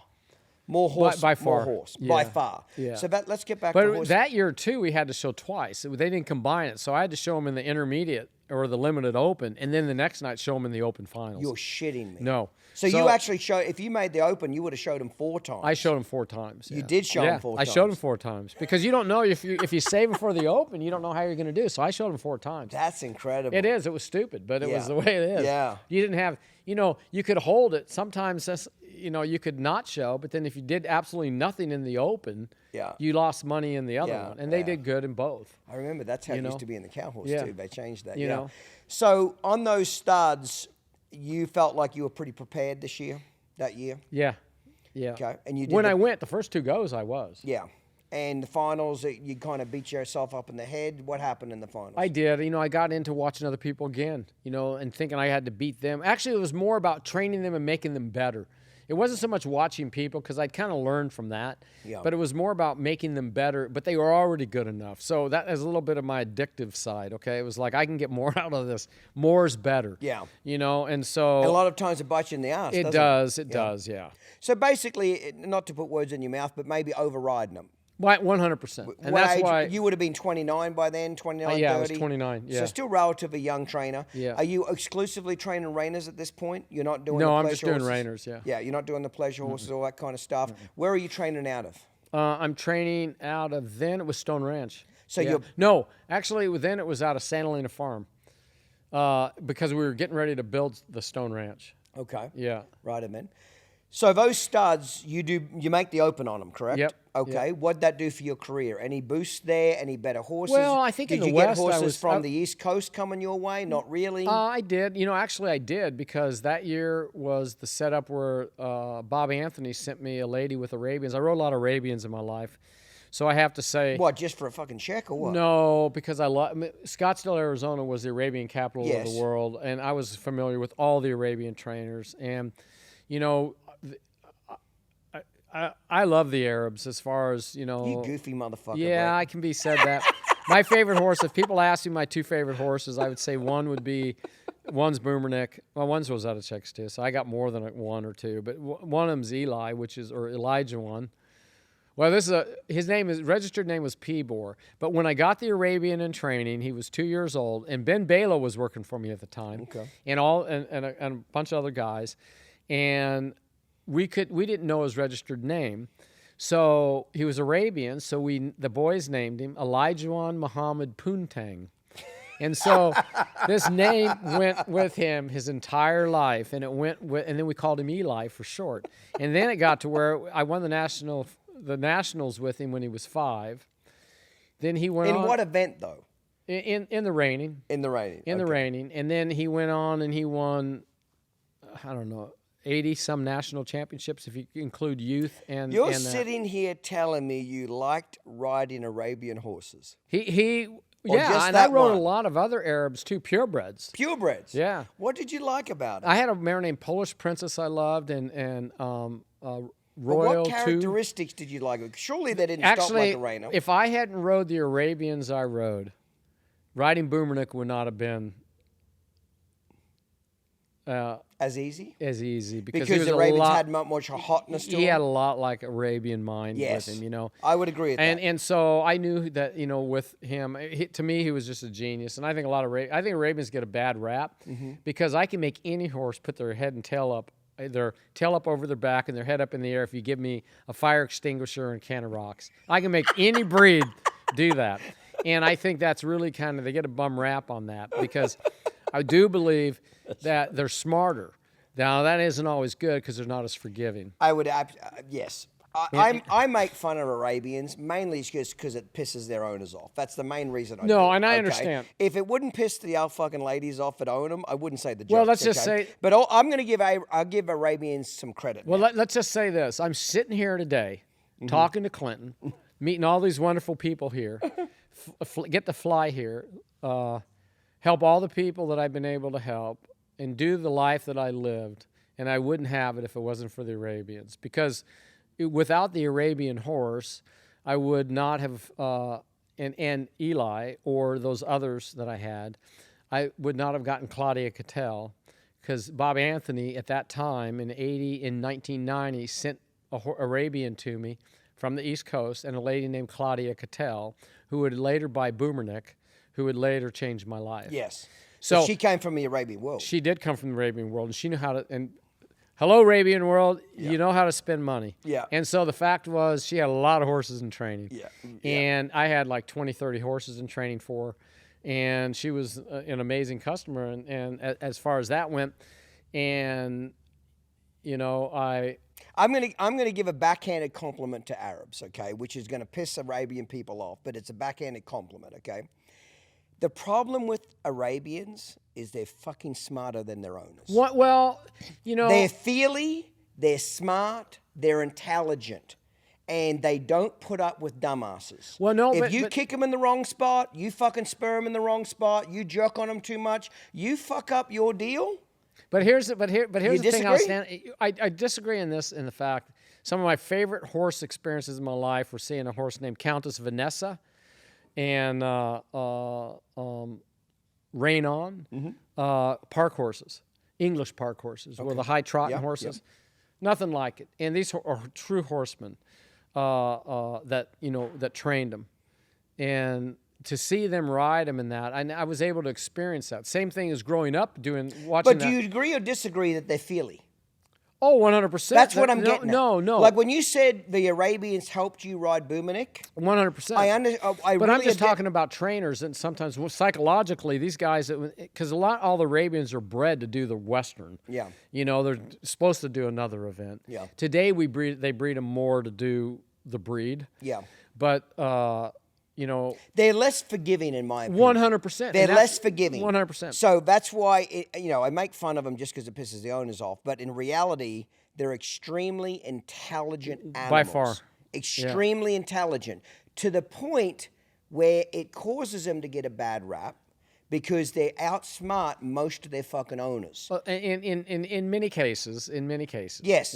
In the cases I've seen, I promise you, every single time. Like Crystal McNutt, she's phenomenal. But she came from another world too. But when Crystal rode with me when she was, I don't know, young, 10, 11, 12. And she rode, I remember going to the national finals with her.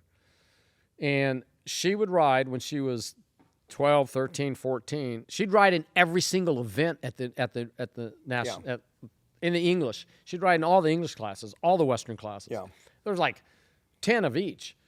She'd do the saddle seat equitation, and then she'd do the stock seat equitation, which is the Western. There's not many riders that can do that. She was a hand. She's an awesome hand. She's a flipping hand, period. At the last Sun Circuit, I was sitting in a golf cart with Bob Avila, and Crystal showed. And he just leaned over to me and he said, this girl can get a fucking hollow log to look good. Yeah, she can. He said to me, if me and you would ride this horse she's riding now, we would look like Fido's ass. Yeah. Because we'd ask it for too much. We'd ask it to stop too hard. We'd ask it to turn too much. This girl will go out there and figure out exactly how much that horse's ability was and ride right up to that line and not cross it. And a lot of that came from riding the Arabians. And he just looked at me and he told me, he said, this girl can get more out of these Arabians and half Arabs than me and you could dream to do now. Because we would override 100%. We would push them too much. 100%. We would ask them for too much and they'd just say, fuck you, we're done. Yeah. And where Crystal is a master at knowing where that horse's ability is and not crossing that line into the no zone. 100%. Would you agree or disagree? Yeah, 100%. She's the master. 100%. But she got it by riding those horses her whole career. Yeah. Correct? Yeah. Young. Yeah. I mean, she did it young and all that, and so, it's just kind of she's part of it. Yeah. It's part of her makeup. But it's a skill set she had to develop, and that's when you said, they're very intelligent animal. They get a bad rap, and I make jokes all the time, again, mainly just because it pisses their ladies off. But they're a fucking very intelligent animal. And I've also found, as a breed, are there some Arabians out there that are dumb, quiet, dumb blood, lazy? Absolutely. Just like there's every breed there's thoroughbreds out there that are dumb, lazy, and couldn't run out of sight on a dark night, okay? But as a breed, they're typically feely. They're sensitive. 100%. They're intelligent. Yep. They will not tolerate abuse. They will not tolerate you spurring on them, jerking on them, forcing them, etc. You know what I mean? They won't tolerate it, period. So you've got to walk with them, not against them. Yep, 100%. And typically, as my joke always says, the problem with Arabs is 90% of them are smarter than their owners because they're outsmarting their owners at every point of every turn. They know what the owner's going to do before they fucking do it. You know what I mean? So, yes, they do get a bad rap, but in reality, I would say, would you agree or disagree, Arabians as a whole are horsemen's horses. They deserve horsemen. I would say that they for want sure. you to be I a would say that horseman. for sure. They don't want to tolerate fucking idiots. No, and I would say that for sure. Plus, the fact is in so many ways, I think they're more durable. Mm-hmm. You know, I mean, they can go. I mean, they were supposed carried some arsehole across 72 miles of a desert. Yeah, exactly. These some bitches are tough. Exactly. But you're right. The Arabians were a big part of your career, but led you to that lady that owned him, that eventually bought Boomernic. And without the Arabians, you wouldn't have won the Futurity. Yeah. I think that's a fair statement. Would you agree? You know, I sit here. It's just the beginning of this whole life of mine. Yes. Really. Yeah. Because from that point, that was 30 years ago. Yeah. And again, and we'll talk about later, but it was another Arabian, a man with an Arabian that brings me here tonight. And that's Silver Spurs. That's right, Michael Marler. You know, so, you know, I look at Arabians and I go, you know. You better be sucking some Arabian dick when you go home, exactly right, man. It's all, there's nobody that can ever talk me into anything but the way I feel about Arabians, man. Arabians going to fuck you up the ass. You owe them so much, it's not even funny. Cheers, mate. Let's get a drink and let's get a fresh tape. Cheers. All right, man. Breaking Bad is by the hottest stallion in the industry out of a great mare, Sweet Abra. He is athletic, extremely cowy, and was easy to train. He's a 3-time major events open champion with lifetime earnings of $181,000 and counting. He is subscribed to all the major NCHA and NRCHA programs and is in the Legacy Bonus Program with an estimated payout of $1 million at this year's NCHA Futurity. His 2025 breeding fee is $4,500 plus shoot fee. Breaking Bad is owned by the Fultz Ranch, the previous owners of Metallic Cat and the current owner of Stevie Ray Vaughan. They have all intentions of promoting Breaking Bad the same way as the other two great stallions. Mention the Uncut and Real Raw podcast for free apparel with a paid contract. Love Clinton's Uncut and Real Raw podcast? Get the merch. T-shirts, caps, and shot glasses, all available from sweet and innocent to spicy and raw. Shop the full line at shop.downunderhorsemanship.com.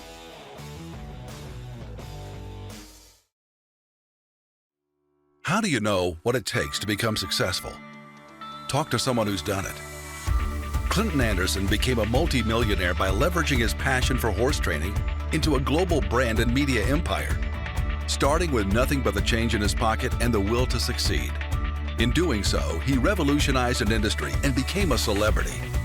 Now, you can put his experience and advice to work for your business. With Clinton Anderson's business consultancy, you can tap into Clinton's unique perspective, hear his straight talk, and get his no-nonsense advice. Just imagine yourself armed with Clinton's hard-earned knowledge and entrepreneurial spirit.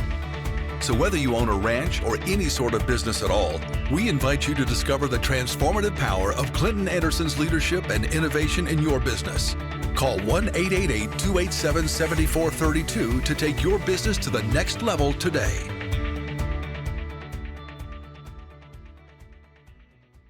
This episode is brought to you in part by Breaking Bad, the hottest new NCHA Futurity sire. So we're getting close to Boomernic now, late 80s, okay? And it was 1989 that you had the two studs, or 88? 89. 89. You said something to me off camera that I'd like, if you feel comfortable, to bring it up on camera. There was a pivotal thing that made those two studs get a lot better. What was that? November 12th, 1988. So 89 would have been December of 89 at the Futurity.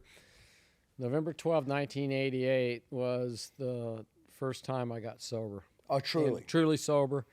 Meaning, and when you were asking me even earlier about what was the difference in 86 and showing and 80, you know, all my career there. I mean, basically, I can honestly say, you know, when I work for Al one year. Al was going to fire me at 18, or told me that I needed to go work for somebody else, so I was going to go work for Clark Bradley. But he was going on a trip to Hawaii, and I asked him to please let me ride the horses while he was gone a week and let me show him I could. And I was drinking really heavily at the time. Even at that age? At 18, yeah. You're So, shitting I wanted to be an adult. I Yeah. mean, so I was like, remember I drove the truck back from Cow Palace at 16. Yeah. I wanted to do anything but go to school. I just wanted to grow up. Yeah. But I didn't. I was the opposite of growing up. Yeah. And so I quit drinking for a year and smoked dope every, they call it medicinal marijuana today, Yeah. but I call it dope. Yeah. But Yeah. whatever we want to call it. Yeah. But I did it every day. And I could go back and say I obviously had a drinking problem because I needed to get smoke pot to not drink. But Albert was gone, and I came back. The horses were great, and so he kept me, and I rode that last year. And were you showing up to work every day? Every drunk? Night I would every go night. drink. I wouldn't so show up. Wouldn't during the No, day. no. You'd either drink at night or smoke dope at night. Yeah. Yeah. What did it do for your brain, Brett? What did it do? Did it calm you, mate? Yeah, I think it was. It was a lot. It was also about making you feel like you were somebody different. Okay. Invincible, or like you were this person that you Yep. really you aren't. Maybe a self-esteem, Confidence. confidence. Okay. And things that, and it, I found that, oh wow, it's just like a magic potion. I Yeah. started drinking probably when I was like 12. I remember the first time, and so as I drank, I got married. Did your wife know you were drinking at Oh the yeah, age? I mean we all drank and So you're all partying And at I that grew age. up this is the '80s, so it's Miami Vice, cocaine on the mirror, and it was Yeah. like all over the place, Yeah, right? yeah. And we were, I was a cocaine addict as well, Uh-huh. So I can honestly say that, and I say that only in here because it's the truth. Absolutely. This And- podcast is called Uncut and Real Raw for a fucking reason. and- So I appreciate this. And what the you're fact saying. was, it was nothing but I drank and just partied like I went to 3 treatment centers by the time I was 28. And first one was for my ex-wife. Second one was for my customers. Third one was for myself. Mm-hmm. And that was November 12th, 1988 that I got sober. And because even the murmurs around the fairgrounds and all the shows Was the were- drinking and drugs affecting your business? too Yeah, much? by far, because I would Because hear you weren't people showing say, up to work. What was happening? Well, just riding horses, the talent, the ability to show. You'd be drunk one night, after, Yeah. and you wouldn't feel good the next day, and you'd have to show the next day. And you weren't putting your full effort in. No, and maybe not riding at home right. Mm-hmm. And so, the murmurs were, oh, isn't it sad? Boy, if he'd quit drinking, Yeah. how good he'd be. Well, when I quit drinking, I made that was the year 1989. It would be my first futurity after quitting drinking. I didn't go in 88 because I lost all my horses because of my drinking. Oh, truly? Yeah, The customers that's right. pulled horses? Yeah, that's right. I You're forgot to say shitting that. me. Yeah, all my horses. But it's funny because they all came back. All those horses came back. How'd they come back? You proved to them you quit drinking? What happened? They just did. I didn't have to prove. All I knew, I didn't ask them to come back. When I got sober, I said, this is my life needs to be this. I stayed tunnel vision. I actually became addicted to work. I actually just worked 24/7, 7 days a week. I rode on Christmas Day. I rode on New Year's Day. I rode on I rode every day. Thanksgiving, I rode every day. And, I did that, and 89 came. I showed those 2 studs. Sober. Then Boomernic came, and everything just started happening. So when you quit drinking, you're saying everything got a lot better for you? Yeah. And that was when also 92 was the year, 91 was the year John Slack came to work for me, who was a phenomenal So you hand. would have moved into the Stone Ranch in 1991. 91. So you bought your own ranch there in Stone Ranch. Yep. And what made you hire John Slack? I saw him ride at the World Championship show in 1990, early 1991, I think it was, or in November. No, it had to be 1990. And I saw him ride, and I was like, this is the best hand I've ever seen on a horse. Mm-hmm. And so I went up and I said, hey, if you ever want a job, I'd love you to come and work for me. So was he already called me a year later. Was he working for Avila, or He was Avila working came for up? Bobby Avila. He was already working. He was for working Avila. for Bobby Avila at the time. Yep. And then he called me a year later. I never really talked to him again about Yep. it. He just called me a year later. Hey, is that job open? And Yep. I said, Yeah. come on. And then right after John came Brian Bell. Okay. And then right after that, 2 years later came Todd Bergen. And see, that's when I came to America. Yeah. So that would have been 1997. Yep. Because John won the Futurity on Ray Gay Coyote Yep. or something like that. Was Yep. that its name? Yep. Sorrel horse. He missed the finals on, was it Deal and Dirty? There was a sorrel stud that rolled back out of a backup or something. Yep. Something like that Yep. happened. And so that's when I first came to America permanently, is 1997. Came over in 95 with Al, went back to Australia for a year, came back. So I watched him win the Futurity on Ray Gay Coyote. So he was already working for you then, correct? Correct. Okay. And then Bergen won the Futurity on Today's My Lucky Day. Well, that would have been several. No. No. It was right then. It was No, the year he came. 1995. He won it in 90. No, 85. No, No, I'm no, confused 95. now. 95. Yeah, and that was the same year he came. That's right. Okay. That was the same year he came. Okay, and then John won the Futurity 2 years later. 2 years later, 97. Who won it in 96? Do you remember? Was it Avila? Wasn't it Mike Flair? Yeah, it was. Yeah, Wizard Jack. Yeah, Wizard Jack, Jack in 1996. Yeah. 97 was John Slack. Yep. I think 98 was Dell, wasn't it, on that black horse? Yep. I can't remember the fucking thing's name. Can't remember who did it in 2000. But anyway, so tell me why you hired John and Todd, and what were you trying to build during that? Because I got into Reining about 1996, 97, and I remember the NRHA magazine being shipped to Australia, and the Stone Ranch was the shit. I mean, you guys had the greatest fucking marketing campaign, 5-page spread ads in there. That was the year we did the 5 guys going down all of us going down the street and all that stuff. It was cool as shit. Yeah. And that's when I tried to get a job with you guys, because I called, I spoke to John Slack. That would have been like fall of 1996 or something, or early 1997. Yeah, it would have been early 1997. And I wanted to get a job with him. Sent him a video of me. I was third at the NRHA Futurity in Australia, won the first go around, sent him my video. And I said, hey, I want to come work for you guys, because you guys were the shit. If anybody in Reining wanted to be anybody, it was the Stone Ranch. The Way of the West was one, the whole ad campaign you got. It wasn't the Way of the West won, that was Avila's. But what was your ad campaign slogan? Do you remember? Fuck, it was good. You had a slogan. It wasn't the Way the West won. That was Avila's deal, but he had that. You guys had your own slogan. It was just cool. Your ads were everywhere. And John said, I'd fucking hire you, but I just hired this Italian guy like 2 weeks ago, and he's coming to work for me. I don't have a spot, but I'd hire you in a heartbeat. Well, that was Andrea. Yeah. So he beat me to that job. My whole life would have changed. If I would have got that job at your ranch, we would not be talking here today. I promise you that. Because my whole life would have taken a completely different it's funny how those things, but those are the trajectory. things we look back on. Yes. That we, Yes. the timing is just right. Timing's everything. You know? You're right, and I'm happy for Andrea. Obviously, phenomenal world-class horseman, and did phenomenal, and is doing phenomenal. But that's what happened there. So, what were you trying to build in those years? What with the Stone Ranch hiring John, and then Brian, and then hiring Todd? Were you after world domination? What were you thinking back then? Well, because it was you were actually doing something nobody else would do. Because most other horse trainers wouldn't have had the balls to do what you did. What happened Brett. was when I saw that when I got my life together and things were rolling the way that I'd only dreamed of, then I saw the opening for a limited rider. And so I brought John in. He was I was the first one to bring a limited rider in, or a second rider to show in that division. Pretty soon, the next year, everybody. Because most trainers are struggling just to get 3 of their own, correct? Exactly. Yes. And then, we also, and the advertising, I'd followed a lot of the Arabian stuff and a lot of the Okay, is that where thoroughbred. you got that idea from? Yeah, Because you were really the first guy that really put money into promotion Well, and it was funny advertising. because, we took like 12 horses to the World Show one year. And this was in 92, I think it was. And instead of putting all the horses in one page, we did a full page on each horse, and we just said qualified junior reining, qualified senior reining.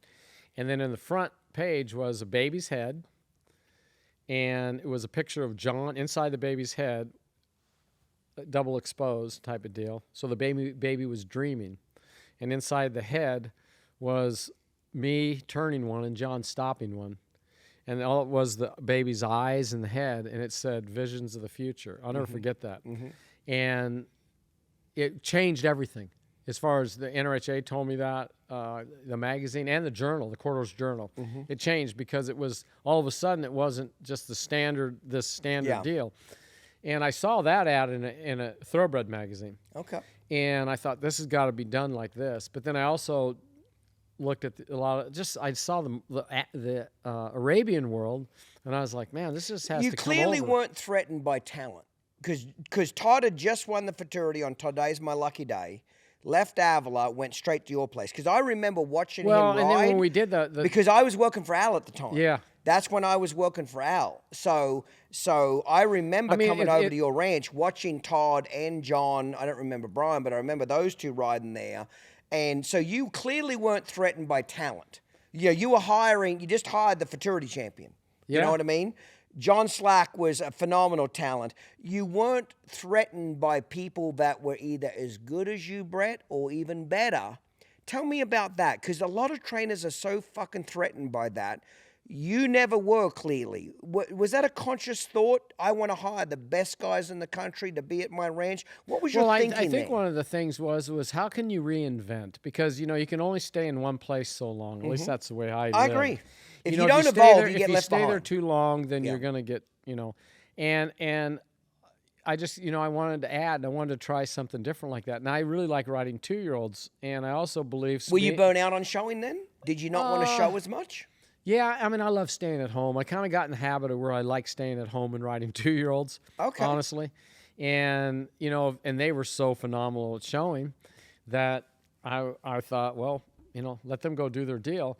And they did their deal really well, and the nice thing was, too, is we were able to switch riders. So if one horse fit this person, or if it wasn't fitting that person, I could switch them over to this person. Yeah. And I think that's one of the greatest things you can do today. To give a horse up, like with Titan and Smoking Wiz or whatever, all of a sudden they get a revamp. Absolutely. 100%. It's going to happen all the time. Yes. I tell people that used to call me when I was really training all the time. Trainers would call me and say, I lost this horse to such and such, and the people got mad at me because it wasn't doing good anymore, and they took it to this guy over here. And I'd say, don't worry about it. And this guy over here all of a sudden jumps up. The guy just got it, and he's winning now.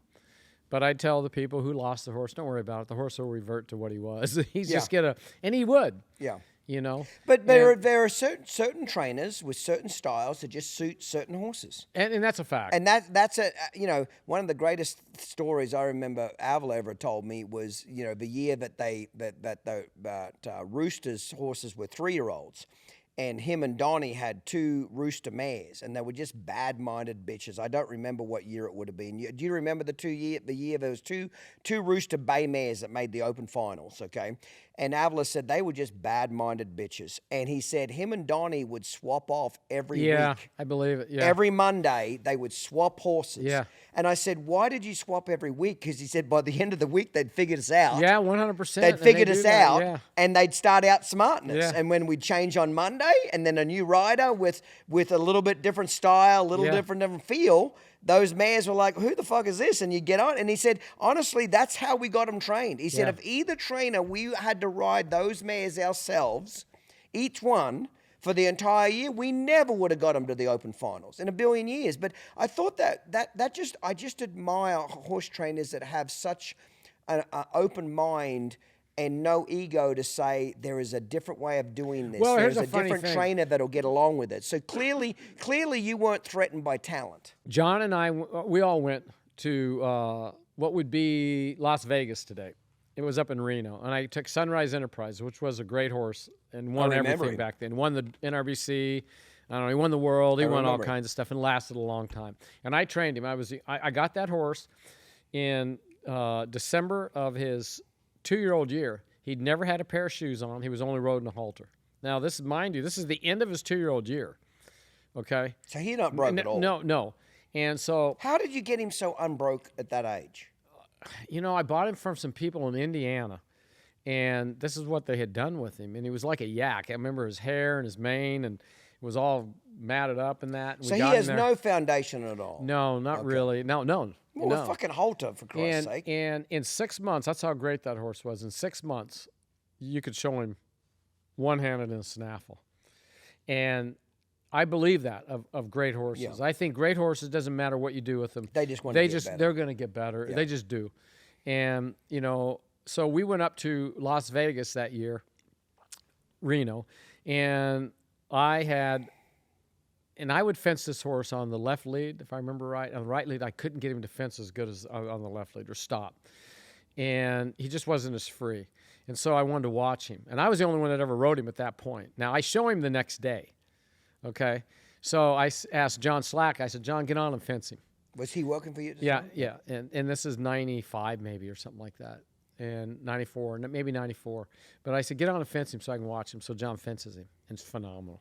He fences him again, phenomenal. And that big long Reno, arena up there. And I looked at John and I said, he came walking over to me, and I said, you show him. And he never even rode him. So he shows him the next day. John, I remember as he's going in the gate, I'm standing at the back gate. John's going in to show him. And he says, how do I change leads? I said, go the other way. Yeah. And it was literally like that. And John, I think he marked a 77 and a half on him, 2 judges. And then he won the second goes, 2 goes. Marked the same scores each time. He just fit that horse.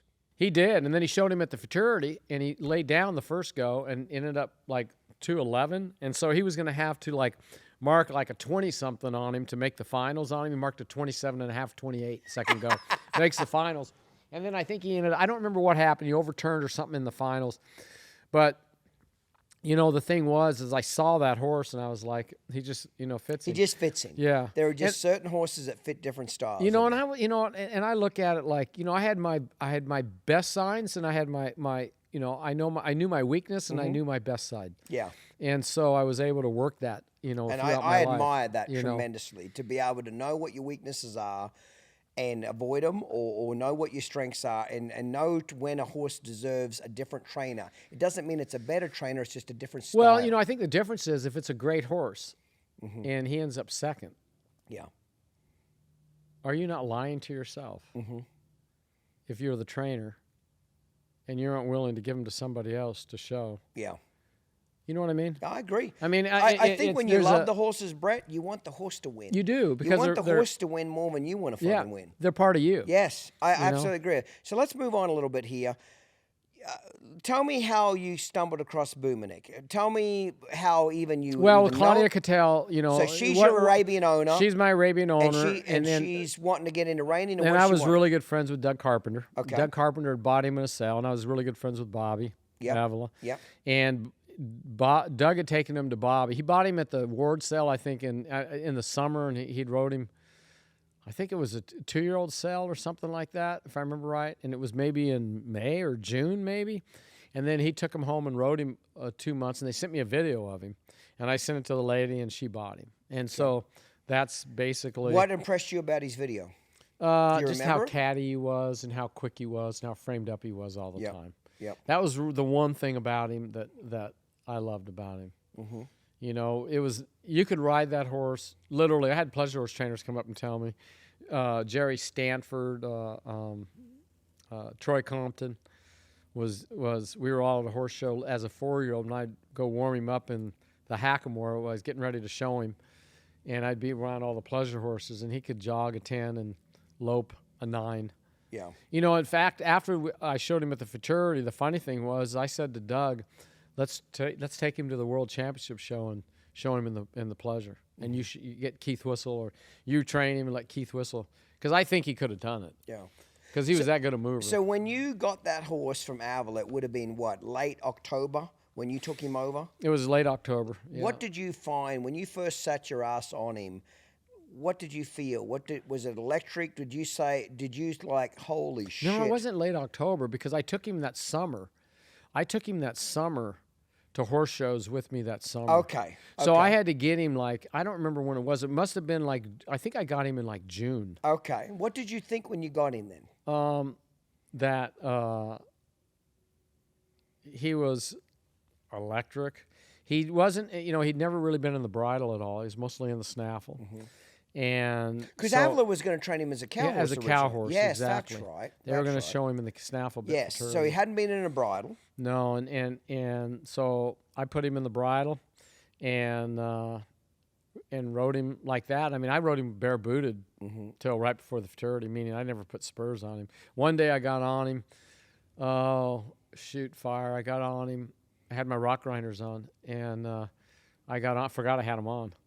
And I touched him in the belly with him, and he didn't buck or do anything. He just raised his head and just, panicked. And, it took me a week for him to get over just touching him with those spurs. Yeah, he was that feeling. And, I taught him how to wear clapper, just the 5 points or whatever like that, just to have them on so I could push him around a little bit, But was he easy to train? Yeah, I mean, Good-minded. I'd ride him 5 hours a day.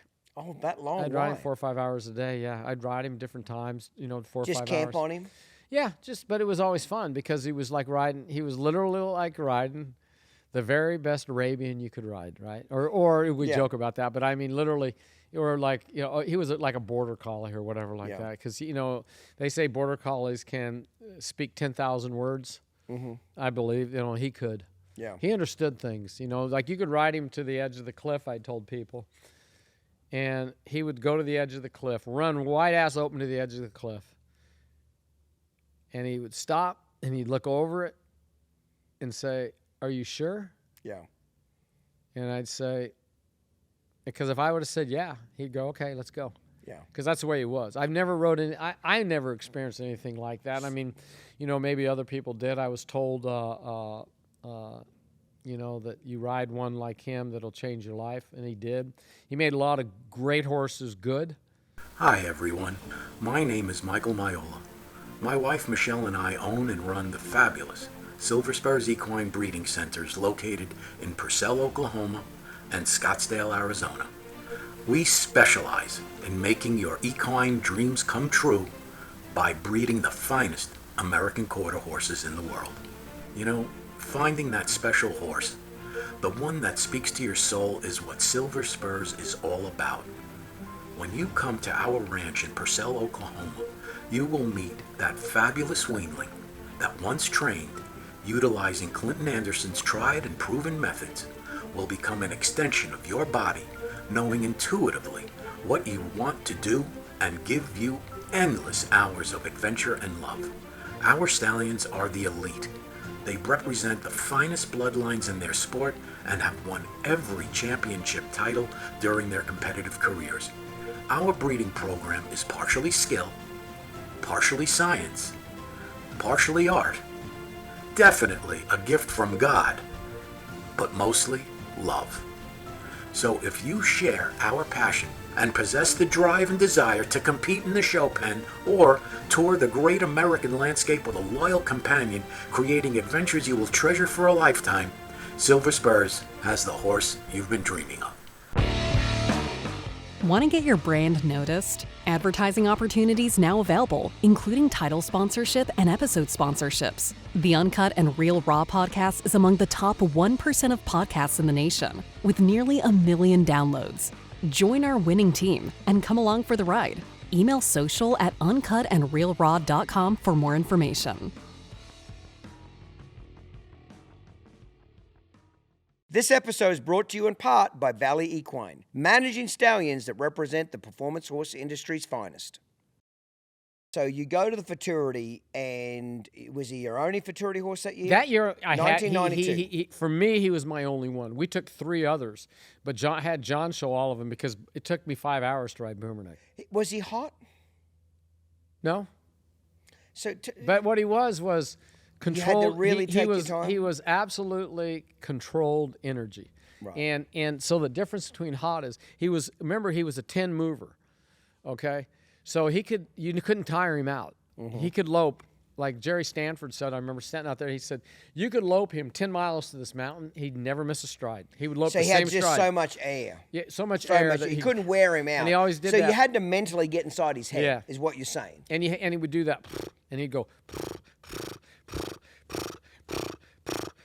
every time. Yeah. That was it. And if you went fast, he'd go faster. So you had to outmaneuver him mind-wise. You couldn't wear him out. Just feel and get the feeling that he trusted you in everything you would do. So he was a time-consuming horse. So So were you feeling confident going into the Futurity? Did you feel like you had him broke? Yeah, it was a funny deal. Did you feel like he was the most prepared you'd ever had a Futurity horse? Well, at the Futurity that year, by the grace of God, I go there, I'm sober, I'm clean. You're still sober, you're doing good. Yeah, I mean, like my life is and I really felt like, I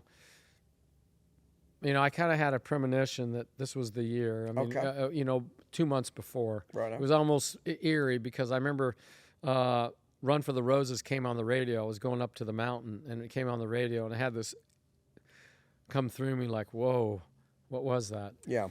And it was one of those things where I went to the show, I went to the Futurity, and, I remember I went the first go-around, spot on, and then my dear friend, Todd Crawford, who I love dearly, I'm starting to get sick, and so I had some erythromycin get sent from Arizona for me, which is not an antibiotic, not a penicillin. Well, I get a ampicillin from Todd. I didn't know I was allergic to penicillin. Well, I go into anaphylactic shock. So I take this penicillin. This is after winning the first go. So I'm in the hospital, anaphylactic shock. They got tubes in me. John drove me there. And as I'm going there, I literally keeled over in the hospital as I walked up to the place, right? And so they unhooked me about 6 hours later, filled full of prednisone. That's why in all the pictures I'm all bloated and everything, because I was on prednisone for 6 days, coming off that stuff, and I could not sleep on the pred. And all I did was pray for sleep, and I showed the second go.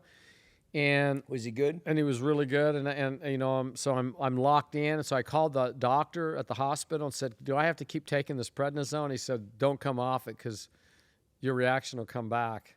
And I was like, I can't sleep, and I couldn't sleep, and I didn't sleep at all. And I remember the night of the finals, I went back to the room and I was just praying, just on my hands and knees. I was praying just to let me sleep, and I slept for maybe 45 minutes, an hour. And I woke up, and I remember going that night to the fairgrounds, and I stopped at the convenience store, and in there was Greg Darnell's wife, and she said to me, "Good luck tonight." And I looked at her and I said, "It's going to be fun." And I went to the show, and I drew dead a second to last. Yes, because back in those days, they seeded They it, seeded didn't you, yeah. And Doug Mulholland was last. Yeah, and I tied with Doug. Yes. Because we tied that go That's right, but he was last, Yeah. yes. I must have watched that Futurity run of Boomernic seriously 87,000 fucking times. As a kid, I watched it and watched it and watched that run. And that's when the highest score of the go-rounds, the composite, went last, correct? Yes, they seeded it. That's it, exactly. So the Doug Mulholland was riding a buckskin mare. I can't remember her name was golly, a Hollywood Jack mare. That's exactly what she was. Yeah, but I just remember going down when I was walking down the tunnel that night. Dick Peeper comes running up to me, and everybody else had gone. Here I am. I'm going down, and he grabs me by the leg as I'm going down the tunnel, and he says to me, "All you have to do is be clean, kid. All you have to do is be clean." And I was like, okay. And I thought, okay, I'll be clean. But I'd schooled him that night when I brought him in at 3 a.m. to go all out. And I just remember wiping my leg off, and I was walking down the tunnel, and I was almost to the gate. And I remember wiping my hand off and going, excuse the expression, but I was like, oh, fuck it. Because that was the way it wasn't. It wasn't supposed to be that way. Yeah. So it was literally just stick to the game plan. And the game plan was to go whole And the game ass. plan was what he was trying. Yeah, you were. I literally, when I remember doing my second rollback on the side, I remember it like yesterday that when I did it, I said I want it. Yeah. I knew after I did it, it was over. Yeah. Yeah. You know? I remember you walking to the center on that thing. And that's even why I pulled him at the end of that deal, that last stop, because I was like, all you have to do is stop. Yeah. If you stop, it just stop. Yeah.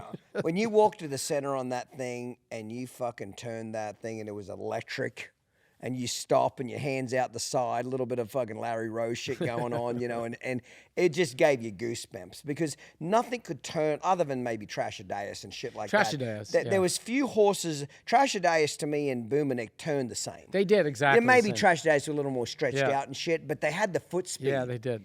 And then the next one that turned like that was Gonna Trash him. Yeah. You know what I mean? Yeah. They had that foot speed there. And then you turned him back the other way, and then you ran the circles and stopped him. And it just changed the whole sport because after that, everybody figured out that if you get one bridled up, you get one collected, you get one round, they can stop Well, there. you know, it changed and the horses changed. You know, the breed changed. All the horses, the quality of horses changed. Everything changed that night. Yeah, but I'm not going to disagree with that. Yeah. But I also think the fucking training changed a lot. Is that East Coast reining? That Well, it was dominated by the West after that's because ri- Bobby won. That's what I'm saying. And After John that, and Todd and after that, Avila came in and kicked Yeah. everybody's ass. Bergen came in and kicked Yeah. everybody's ass. John came in and kicked it. I mean, it was like the West Coast fucking Futurity. The next Yeah. 5 years in a row, East Coasters like getting their ass handed to them every year. Yeah. You know what I mean? As a general, well, I suppose, Wizard Jack came in with Mike Florida, so not to take away credit to But him. there was probably somebody from the West right But there. there was a lot of Yeah. fucking West Coast horses that came in looking the same. Silver on the saddles, shiny, bridled up, in your changed, hand, and it evolved lead changing. yeah. Everything changed after Boomerick. And it evolved into today. and Yes, everything. changed after Boomerick. And some trainers just got left behind.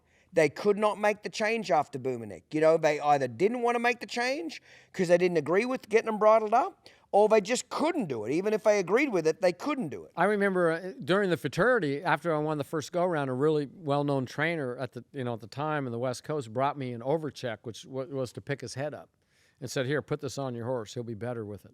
Mm-hmm. But the funny thing was, everybody said, Boomernick was, but he never dropped his head below the vertical. Yeah. In the run. Yeah. It's like he never did. Yeah. Yeah. He never did. Yeah. He had a higher neck on him. He Yeah. was bridled up, but it was a higher neck. It wasn't Now, he round. did get, as a 4 and a 4-year-old, he got much, because he got really relaxed. He So did he did after get that. really low-headed How after much that. did you show him as a 4? Only as a 4. I showed him like 24 times, I think, and I got beat the last time. Yep. Yep. And that's when you decided. Now, when did he get syndicated out? When did Claudia sell him and then Al and Frank Merrill and all those people bought into him? When was that? That was the next year. It was 93. Okay, so he won the Futurity, and that's when she basically sold out to a bunch of partners, Yep. correct? Yep. Just got offered too much money to keep him, kind of a deal? Yeah, and she didn't want to do the breeding and get into all that stuff too, Mm-hmm. and the timing of it. And she had some things going on in her life that were going to change her life, so it moved. Yep. What did that horse do for your confidence winning the Futurity on him? What did it do Well, for it your changed, of course, it puts you on the map. Like, Mm-hmm. I will say it's good and bad. One time, it's phenomenal. But I remember at the victory party, I was sitting there and all I really wanted to do was go home because I was on the bread and I'd been sick and all that. And everybody was around and all that. And there was a voice talking in the back of my head. And it whispers, "Your life changes tonight." Mm-hmm. And I turn around, there's nobody there. And I look back on it and I think, that was the one thing that I remember the most was how as we talked about addiction in my life, it would be 4 years later, I would go back to drinking and using and doing that. And I can honestly say that one night, if I could go back on things, which I don't like to go back on, but I can say literally that would be ego, self, how are you going to handle yourself? You think the fame got you? Yeah, well, that's just now what are you going to do now? Reinvent, and is it cool? And all this, and you can say you have homes and cars and this and that and all this other stuff, but I will tell you this: that it was all gone. Yeah. Literally, I can sit there, and when in my lifetime, I sit there in 2002, in 97 when because all that ride was up through 97 about. I was just going to ask, so from 92 to 97. Because I was there in 95 and I remember you drinking in 95, mind you. I remember seeing you at the Sun Circuit drinking there. So I'm glad you brought that up. No, I wasn't drinking it. It had to be in 97 because I drank in 97. Yeah, it was 97. No, my apologies. Yeah, No, it it was was 97 because Yeah. I got here in 97. Yeah. And I remember you drinking then. So I'm glad you mentioned that you fell off the wagon there. But from 92 to 97 in there, I don't think any reining trainer in the country would have had the level of stock that the Stone Ranch had. Level of animals that you guys had. We did. You guys were the shit. We did. Those years of you, Bergen, Slack, Bell, it was the place to train horses. Yeah, it was. You guys were buying and selling horses at record rates. That was the place to buy a horse or sell one or put one. And when we had, again, you reach a point where how high can you go? Yeah. you know. And so what was the thing that slapped you in the face? You fell off the wagon. Did you get back to the alcohol, it was almost, or the cocaine, or the all dope? Of it. All of it. It was, you know, it would be the one thing that, like, after a 5-year deal, you know, it was one of those things. Well, I go. Do you remember the first drink you had? Yeah, well, yeah. 100%. Tell me about it. Well, the first thing that happened was, I had a guy come to the barn to work for me that was a stall cleaner, and he said, "You look." I had long hair and an earring. I remember okay? it. You're fucking So hippie. I had an earring and long hair. Yeah, I okay? remember you. So I had long hair and an earring, and the guy looked at me and he goes, "Hey, you look like the kind of guy that would snort some cocaine." And I looked at him like, "Why?" Because I have long hair and an earring. Well, I didn't fire the guy, which the right me would have. Yeah. I said, "Hey, you know," 2 days later, I said, "Hey, I got a friend of mine coming into town that he'd like to get an 8-ball." Of course, an 8-ball is the size of cocaine that you buy. And I said, you know, of course, a friend was me. And I remember doing the line of cocaine in the house. And I literally went out to the gate, locked the gate, because paranoia had set in to the ranch.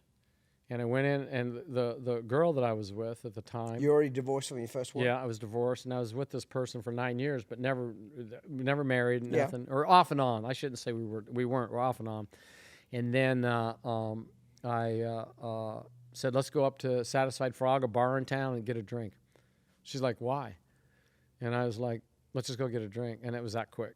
And then it was just off to the races. It was just off to the races. Yeah. It was insanity for 5 years. It was literally 5 years, you know. What self-destructed in those 5 years? The whole business? Everything. I mean, my life. I lost I didn't have anything left. Homes, cars, nothing. I was quit like, how does that happen? You quit paying bills? You Because just you're the spend all hottest your thing in money- the you're world. spending all your money You on guys have dope. got 60 horses in training. Well, by then, all the people are done with me. You know, all the family's done with me. Everybody's done with me. Okay, parents have said fuck off. Everybody Yeah. is done with me, and nobody's having anything to do with me. Yep. And, you know, the only thing I had, you know, I'd been petitioned by the state. You know, I had been all kinds of trouble. Mm-hmm. And, you know, it was just, you know, I was basically going Were you spending more money, Brett, than you were making? How did you lose everything, mate? And I mean this in a very genuine way. You've got this business where you're making shit tons of money, at least coming in. We know, and John, Todd, and Brian. Well, I think along that line, if you're going back to that part of the deal, you really realize. I want to know how you got from that to fucking broke. Well, because it was addiction. Because you take all the money that you made and all that stuff, and you spend it on everything that is addiction. And that was mainly cocaine and alcohol. What about Cocaine gambling? and alcohol. No, actually, no. I haven't. You know, I mainly the drugs. I gambled at this show in '97 when I drank that time, and I never have gambled a dime and nickel since then. Right. Okay. And but that was something that, you know, the alcohol and the drugs really took me to just a place. Did you quit riding horses? Oh yeah, I quit riding horses. You were just basically partying full time? No, yeah, partying, but really homeless there for a little bit too. Just it was bad. Truly, it was bad. Okay, I appreciate you being this honest about this. The window was boarded up in the house from the windows being broken, and I was on the street and petitioned by the state. So it's bad. It was really, so really, everybody's really bad. abandoning I look you. at it like this, guys. I'm sitting here today by the grace of God, and just something in me that has said, okay, I have a purpose in life today. So what was the low point? So everybody's left you. John, Todd, Brian, everybody. They left a long time ago. I mean, I was on my own. I mean, for 5 years, for the last 3 years, I was on my. I mean, I just was on my own. When you mean on your own, what does that mean? Well, I mean, I wasn't involved with the horse deal that much. Oh, you got out of horses completely. Yeah. So how were you making any money? I wasn't. I was spending it all. Your savings? Yeah, savings, and just, you know, I would ride a few horses here and there, but it was just, you know. Okay. Just, you know. So basically, any money you made from the glory years of Stone Ranch, you blew. I blew. Okay. What was the time? And your girlfriend at the time, is she as high as you? Is she telling you do this? She is anybody pulling the brakes on you? Is what I'm trying to ask. No. My family, just everybody cut me off. Yeah. Didn't want to see me anymore. So, I mean, I had, like, nobody wanted to see me. That was really the greatest thing in the world to do was, you know, then it was either sink or swim. Yeah. And, you know, I literally had just, You know, I didn't want to die that way. I mean, that's the only thing that hadn't happened to me yet. What was the big fucking turning point? Do you remember the exact low point where you said, I don't want to fucking live like this anymore? Where were you? Is there a defined moment or not really? Yeah, no, the defined moment would literally be when I was had all the opportunity, and I was struggling. Now, I shouldn't say the last year I would be drinking every 3 months, every 2 months, okay? Because I was really trying to quit. Okay. I mean, I say really trying, but really, if you really try to quit, you quit. Yeah. But I was trying what I thought was trying to quit at the time. Okay. So, and maybe that was even the last year and a half, and then I had an opportunity come about, which was 20 years ago right now, and that was during this time period when I really didn't have any hope of doing horses again like that, you know. Well, first of all, Jimmy Paul offered me a job and said, hey, come back and ride with me. And I hadn't rode a horse in 3-4 years. And so I went on the road with him and showed. And he said, get your shaps. You know where your shaps are at. And this is after I'd already been on probation, and the court said, hey, you can go ride again. I mean, it was bad. Okay. But thankfully, it wasn't anything that was like, it was You're not murdering motherfuckers. No, You're just doing the criminal it was shit. It was all, but it was, you know, my addiction was, I mean, who knew where it was going to go? Yeah. Okay. But the biggest thing was Jimmy said, hey, why don't you, you know, show my reining horses? Now, I hadn't rode a horse in I don't know how long. I weighed 200 pounds or something like that. And Jimmy goes, do you know where your shaps are? And I go, well, I can go find them. He goes, well, you're going to show next week. I hadn't rode a horse in 3-4 years, so now I'm off showing. And I go down the road with Jimmy, and we show that summer, and I meet... How'd you feel about that? How'd you feel about getting back on horses? Oh, I loved it. I felt right where I needed to be. Okay. Felt peaceful? Yeah.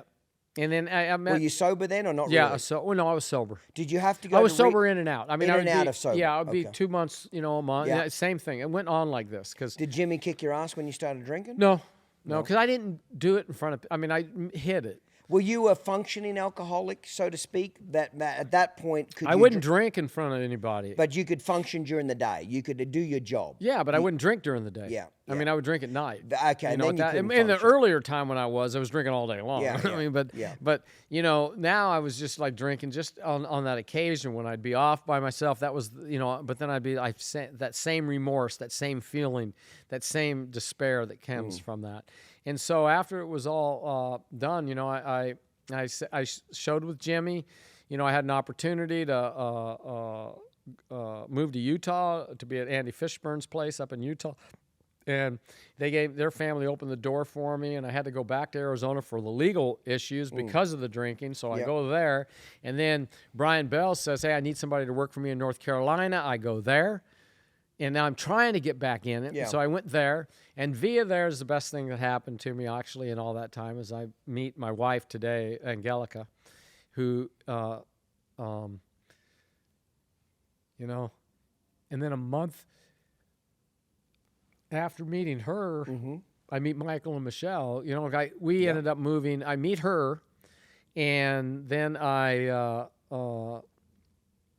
and she's working for Brian? No, she was actually working on horses at the Reining Futurity in 2004, which is 20 years ago, for Craig Johnson, massage therapy. Yeah. And I came walking down I was there at the Futurity of the Brian. I walked down the barn aisle, and she's off working on a horse. And I said, who are you? And she goes, you can't say my name. I said, try me. She says, Angelica. I said, Angelica. She goes, that's good. Now, who are you? And I was like, I'm at the Reining Futurity. This girl doesn't know who I am.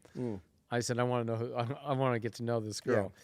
And so within a little bit, I mean, within 30 minutes, we were going to go skiing. We were going to ride horses. We spent Christmas together. Great connection. We were done. That was it. Then we ended up moving. When my mom got sick, and I ended up moving back to Arizona. And I moved back to Arizona, and some people called me to ride an Arabian, to give a guy lessons on an Arabian. And nobody else would. And I was like, I'll do it. Yeah. So, and I had nothing going on. So I go out there and I help this guy, and his name is Michael Miola. And so that relationship just started. All of that started right then. And that was really the time period where I was like I was drinking every 2 months. Yeah. You know, not like it was the year and a half before, Yeah. or in 2001, this is 2001. This is 3 years later, actually. So really the worst of it ended in 2000, the end of 2001. When you met Michael, how did you get into rehab the third time? Did I Michael send didn't, you? I didn't, when I met Michael, I was already out of rehab in 2001. But Who made you go back the third time? That was earlier. I went back. If you count, I went to 8 treatment centers in my lifetime. But the 5 of them were during that 5 years. Yeah. Okay. That I was out from 97 to 2002. 2002 was the last treatment center, and then I would struggle. I'd go 3 months without and then I'd drink, and then I'd go 2 months, and then I'd drink, and then 3 months, and I'd drink, and then when I met all these guys and my life was kind of together. So Michael, your now wife. Yeah. Anybody else key figure? No, it was really just these people in my life and the opportunity that is laying out there in front of me. And I just sat there and I was like, Brett, you did it before. And the one thing I knew was I was sober 9 years. So I was sober from 88 to 97. And I knew how to do it. And I went to meetings and I went to recovery programs and I took care of myself inside and out. And I said, you know where to go, you know what to do. Yeah. And so I did. And so I can honestly say that, you surrender yourself to that, to thine self be true, that freedom does come and it comes in amazing ways. And it's not overnight, but it does happen, and it happens. And it keeps going, and it keeps going. And now, it was the 2000 Halloween of 2005 was my last drink, drug, and cigarette. So how long ago was that? 19 years. So, and I say that only because I was told once that, Brett, you'll never quit drinking until you quit smoking. And it wasn't that I was a smoker. It was that every time I went to a treatment center, they took the alcohol away from me. So I said, give me a cigarette because I'm an addict. So I was going to substitute something. So that one night I just did. And I said, it's now. And I look back on it now. It seems surreal because I can't even believe that's the guy that I am today. Do you have that guy. Do you have an urge today Never. to ever drink or do anything? It doesn't even never. remotely scratch you? Never. Yeah, that's all. Now, but a lot of it is the fact that you fill your glass full of gratitude and appreciation. And this doesn't mean we've suffered, my wife suffers from a really grave disability. And we've come through her disability of epilepsy, and she's taught me so much in it because she's suffered immensely with it. And she went into medical school when we got together.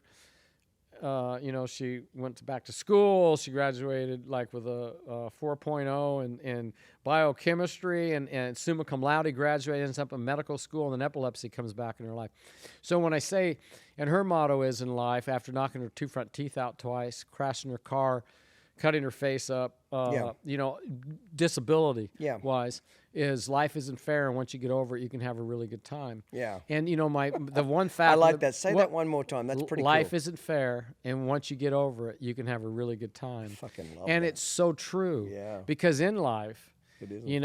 I sit there, and so it makes me, when I think I'm having a bad day, I have to put myself into the other people that are really having bad days. Yes, there's people that have got a worse stuff. Exactly. Yeah. And so, I said, God, I know, has a really big sense of humor, because there's no way he would have put an epileptic or an alcoholic together. There's no possible way. It's fucked up meeting each other. There's no That's possible awesome. way. But, along that line, but then in that time period, we meet Michael and Michelle.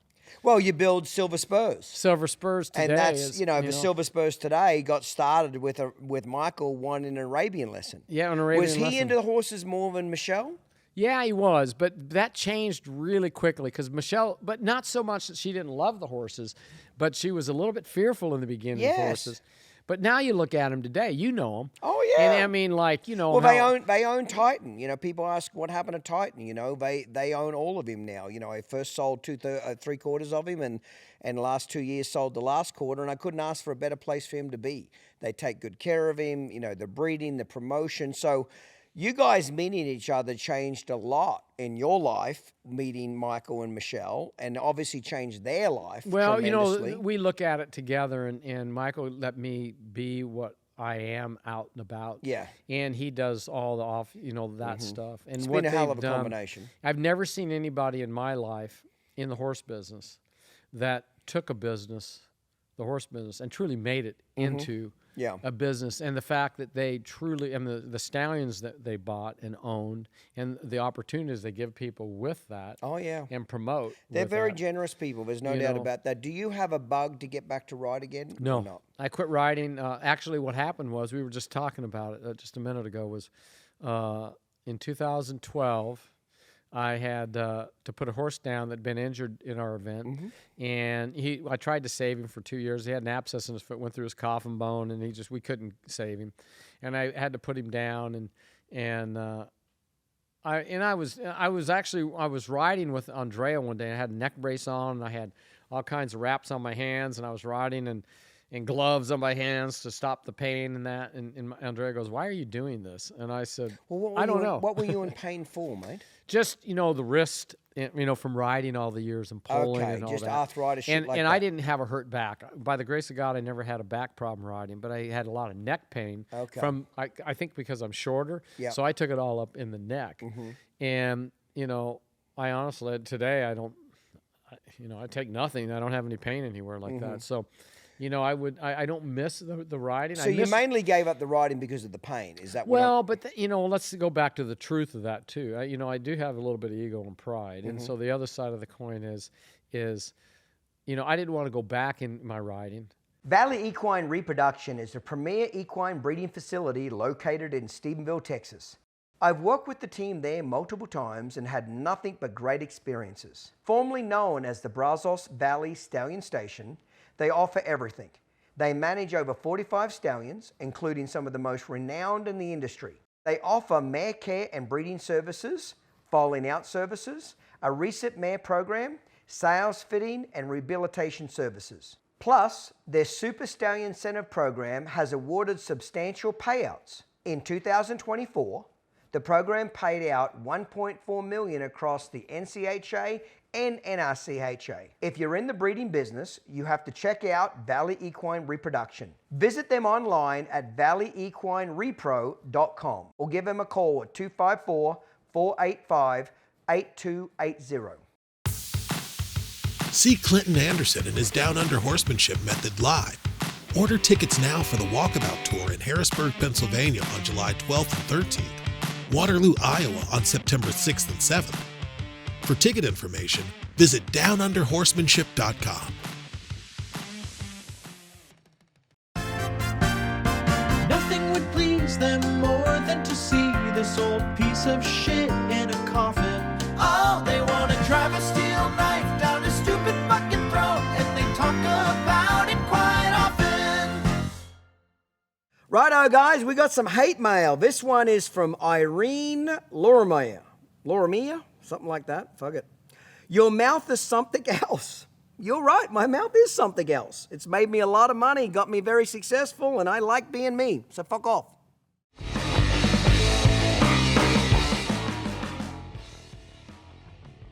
This episode is brought to you in part by Silver Spurs Equine, home of the $1 million challenge.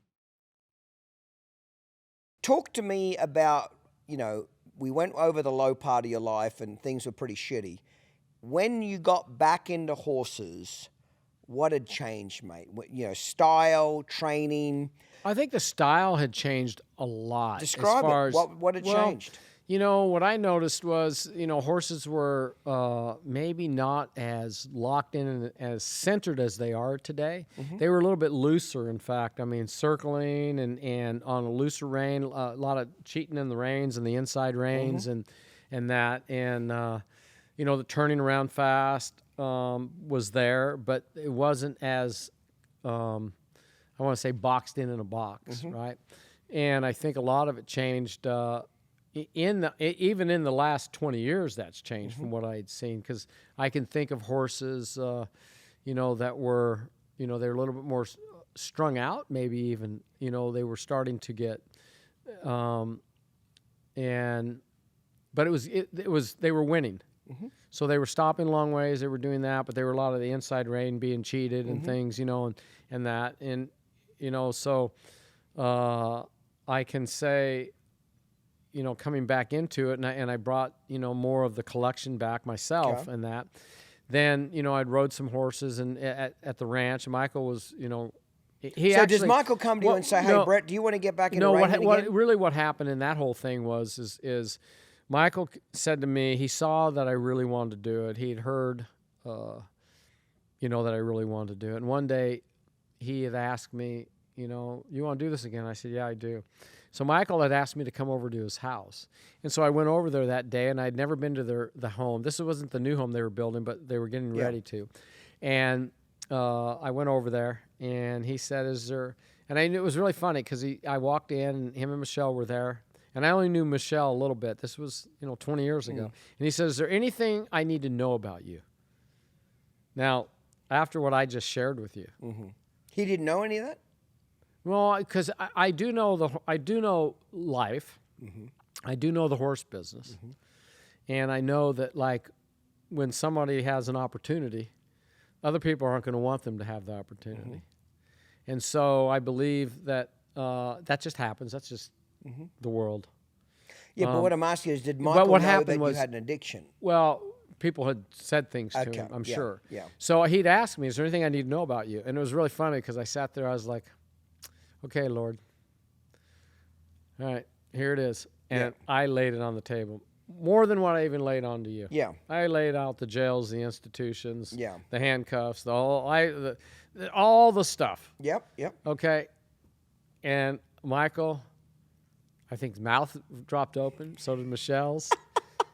And so help me God, and the love of them and everything in my life. That was 20 years ago, and it's never been mentioned ever again. They know me. I know, they but know how that did that part of conversation end? Do you remember how that ended? Michael said, let's go on with it. Let's go on with it. And that was it? That was basically it. And then he took me up to the new home they were building, and I sat there, and and this was the words, and you've heard me tell you that deal. I'm sitting at the doorstep of the house, it's wooden framed. They haven't built, that's just wooden framed. And he said to me, I said, Michael, I feel like the luckiest man in the world. And he said, there's no such thing as luck. It's where preparation meets opportunity. And those words stuck with me as today.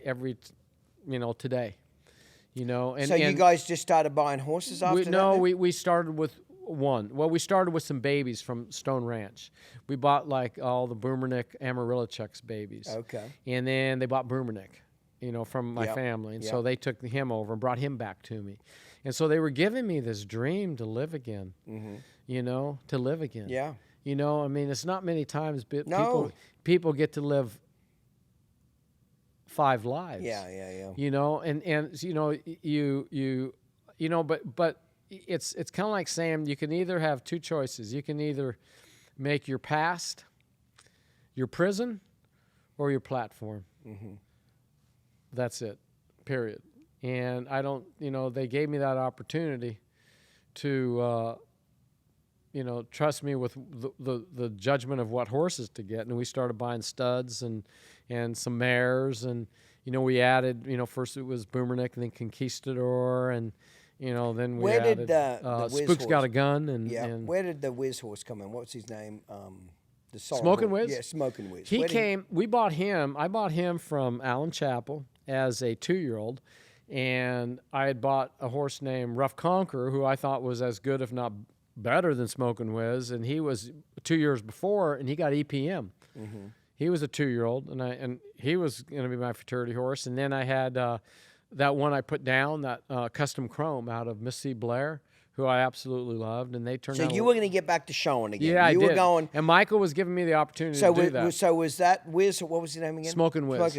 Was he the first? Because Yes. that's the first horse I remember you showing. Well, it was funny because I knew him, and I went to Vegas to show, and him for the first time, and I knew what he felt like, and I knew what Boomernic felt like, and he felt just the same. And that was my first run, going to be my first run on him. And Michael had all these horse disappointments prior to that. And I remember him sitting in a chair. I just told Michael about this the other day. Remember this, Michael? I said you were sitting in a chair And, we had one that had a quarter crack that couldn't show. All these things that Just happened. bad luck, yeah. And I said to him, I walked up to him. He's sitting in the chair. He didn't get up. And I took my finger. I pointed him in the chest like this. And I said, this one's for you. But he was locked and loaded. Mm-hmm. And I knew he was, And he showed good? Yeah, he won by, it was him and then the others. He was good. So that horse is pretty cool. What made you decide to give that horse to Andrea to show? It was funny because I'd shown him at Southwest, and he was really good there. I was second on him at Southwest in the Open and won the level 3. But Jordan beat me last horse out. He beats me by half a point. But Smoking Wiz was really good again, and I thought, this is my shot. I can win the Futurity with him. I can't. And I was sitting fourth going into the finals, and he was good. He had a shot. And I couldn't get that feeling again. I couldn't get it I couldn't ever get that. If I would have done, again, go back hindsight 2020, I didn't trust myself. Okay. If I would have literally taken him and done the Boomernic deal. Yeah. But that horse was not he never really was a two go-round horse. Come to find out, he was really one go-round. Mm-hmm. But at the time, maybe if I had turned him out for 3 days and shown him once. Had to let him freshen up some. But I didn't. And so I came home with him, and I'd gone over to Andrea's, and we were riding. And I said, Andrea, I want you to show me this new way. And what was the new way? I don't know. That's what I was wanting to know, this new way, about throwing their heads away and doing all this stuff and cheating their reins and doing all this stuff. And it was really funny because he'd give me lessons on a horse I had named Spider-Man then. And this is Andrea giving me lessons. This is like deja vu. Yeah. And he's screaming and yelling at me as I'm running down the arena and stopping and doing that. And I'm having the time of my life because it's just like being a kid again. And he's like, you picked your hand up. I said, don't pick that blanking hand up. And it was funny because I said, well, you get on Smoking Wiz, let me watch him.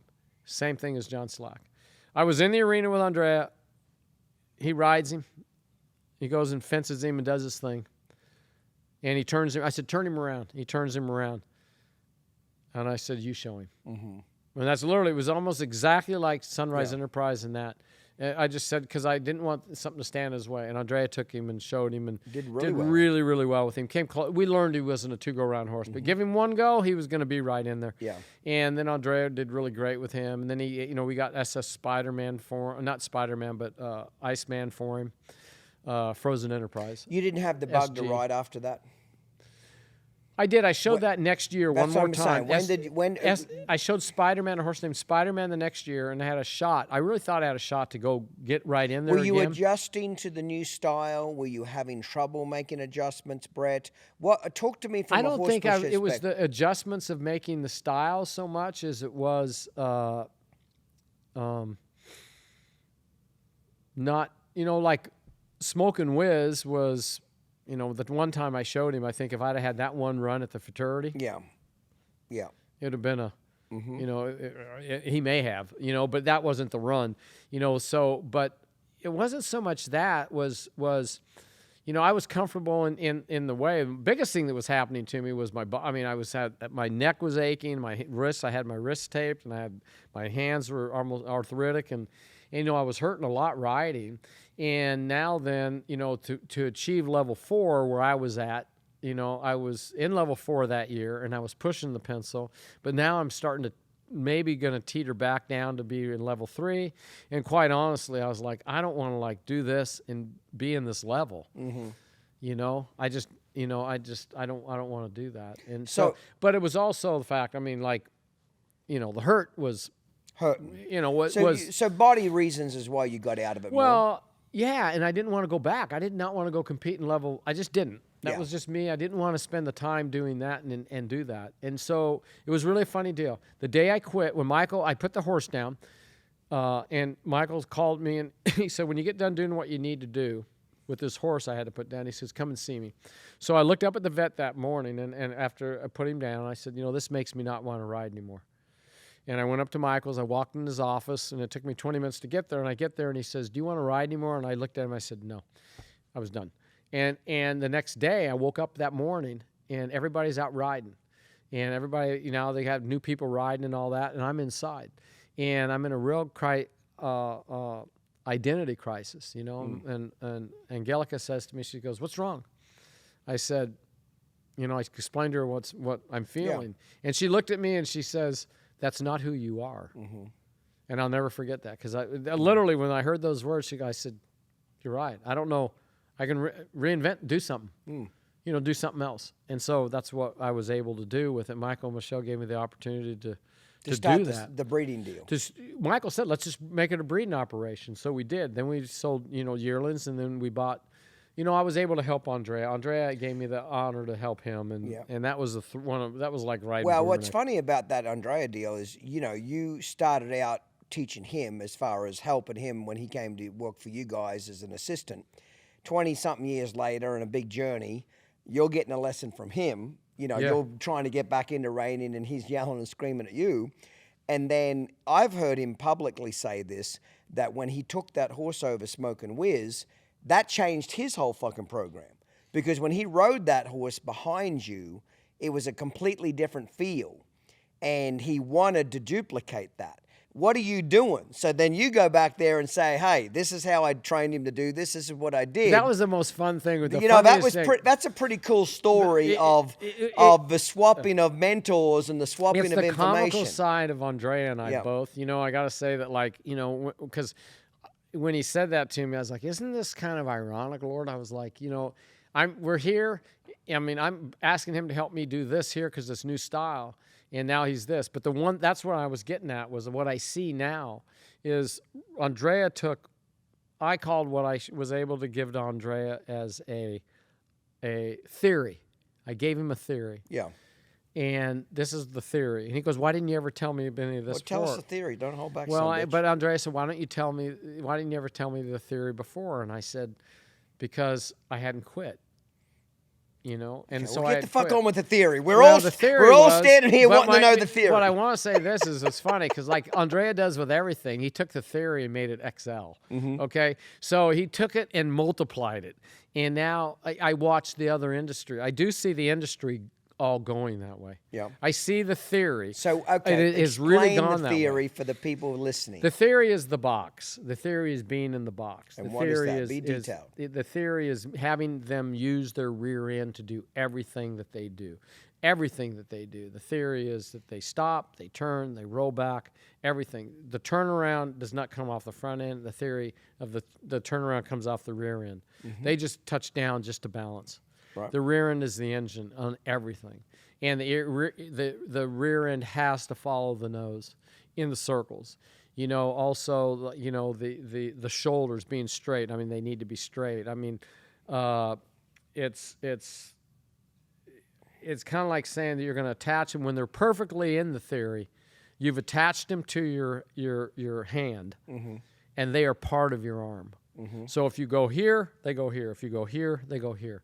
You know what I mean? They follow your hand. Yeah, it's not about cheating the rein here. Because to me, when you're out there doing all your things and everything's going fast, you don't have time to sit there and do all this. Cheat a rein. You need to go here and you need to go here. I mean, it's kind of like keep it simple, stupid. Yeah. And that is like a joystick. Like a joystick. Yeah. And so you see, like when you pick them up and you turn them, those horses pick their shoulders up, like here, and they turn up with their, off that ass end. They're just touching down. I mean, I see the other, Trevor Dare and I've been, I see it branching out, through the industry now, especially, in the last 10 years. What do you see has changed in reining today that is the most impressive for you? What do you think the big change in reining is? Is it horse flesh? Is it training? Is it both? What do you see as reining now is so different to even Boomernick's era? I think the biggest thing in reining is the fact that I used to say that there were 20 guys that I knew that could have won the Futurity on Boomernick. And you started the show by saying it about, being the guy that rode this horse. And I'm identified with the guy that rode that horse. You are. Okay? And so it's funny, don't you get it? The thing is like, hey, there goes that guy who rode that horse. It's not the guy who trained that horse. It's the guy who rode that horse. Good point. And so, and I understand that because that's where the other part didn't matter. I was given a gift and I took it. But the fact is there was 20 guys that could have won the Futurity on Boomernick then. I mean, seriously, because he was that good. Yeah. Okay? Now there's 20 Boomernicks and 400 guys that can win the Futurity on those 20 horses. Absolutely. That's the difference. Is that maybe more than 20. Yes. Because, maybe some don't get there on that, but the quality is so thick now, and in that the separation isn't there like it was. The last reining I went to compete at was the Cactus Classic when they did the qualifier for Run for $1 Million, and I went out there, and I went out to the warm-up panel outdoor arena there. And I sat there with a cocktail and just watched for 2 hours. Just sat there by myself and watched. And I actually walked away from that horse show kind of depressed just a little bit. And a guy said to me, "What are you thinking?" And I said, if I was a young guy getting into reining now, it's kind of shocking because the level of horse flesh now that everybody is riding is crazy. That was the same year. It's the truth. That is the same year. It took a 2:26 and a half to get the 15th slot. Yeah. To get the last slot for Run for $1 Million. Yeah. So when I sat there all day and watched them show, a 2:24, 2:25 was like yawn. Yeah. 100%. Whatever. It's another 2:25. Who gives a fuck? 100%. Like it's not one or two guys that have got all the stock. Everybody's got it. Not only that, when I watched them train out the back, everybody's doing the same shit. There's no secrets anymore. Whether that's through internet, videos, sharing information, whatever, they all look the same.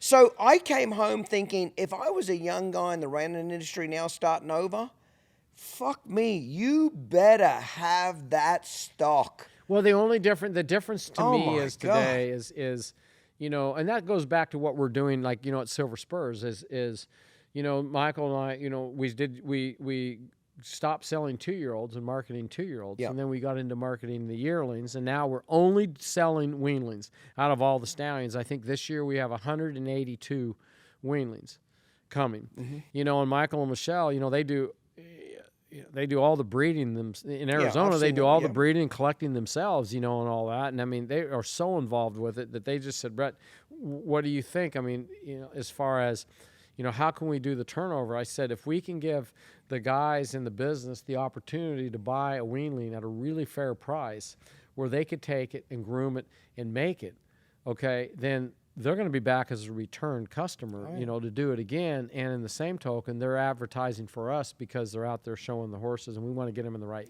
hands. Would you agree with my statement or disagree? Well, the statement is true. Is that the level of quality of animal now? What I was going to get with that was a great way for somebody young to get into it. I told people, too, is instead of going out and buying one 2-year-old for whatever amount of money, go buy yourself 5 or 6 babies. Mm-hmm.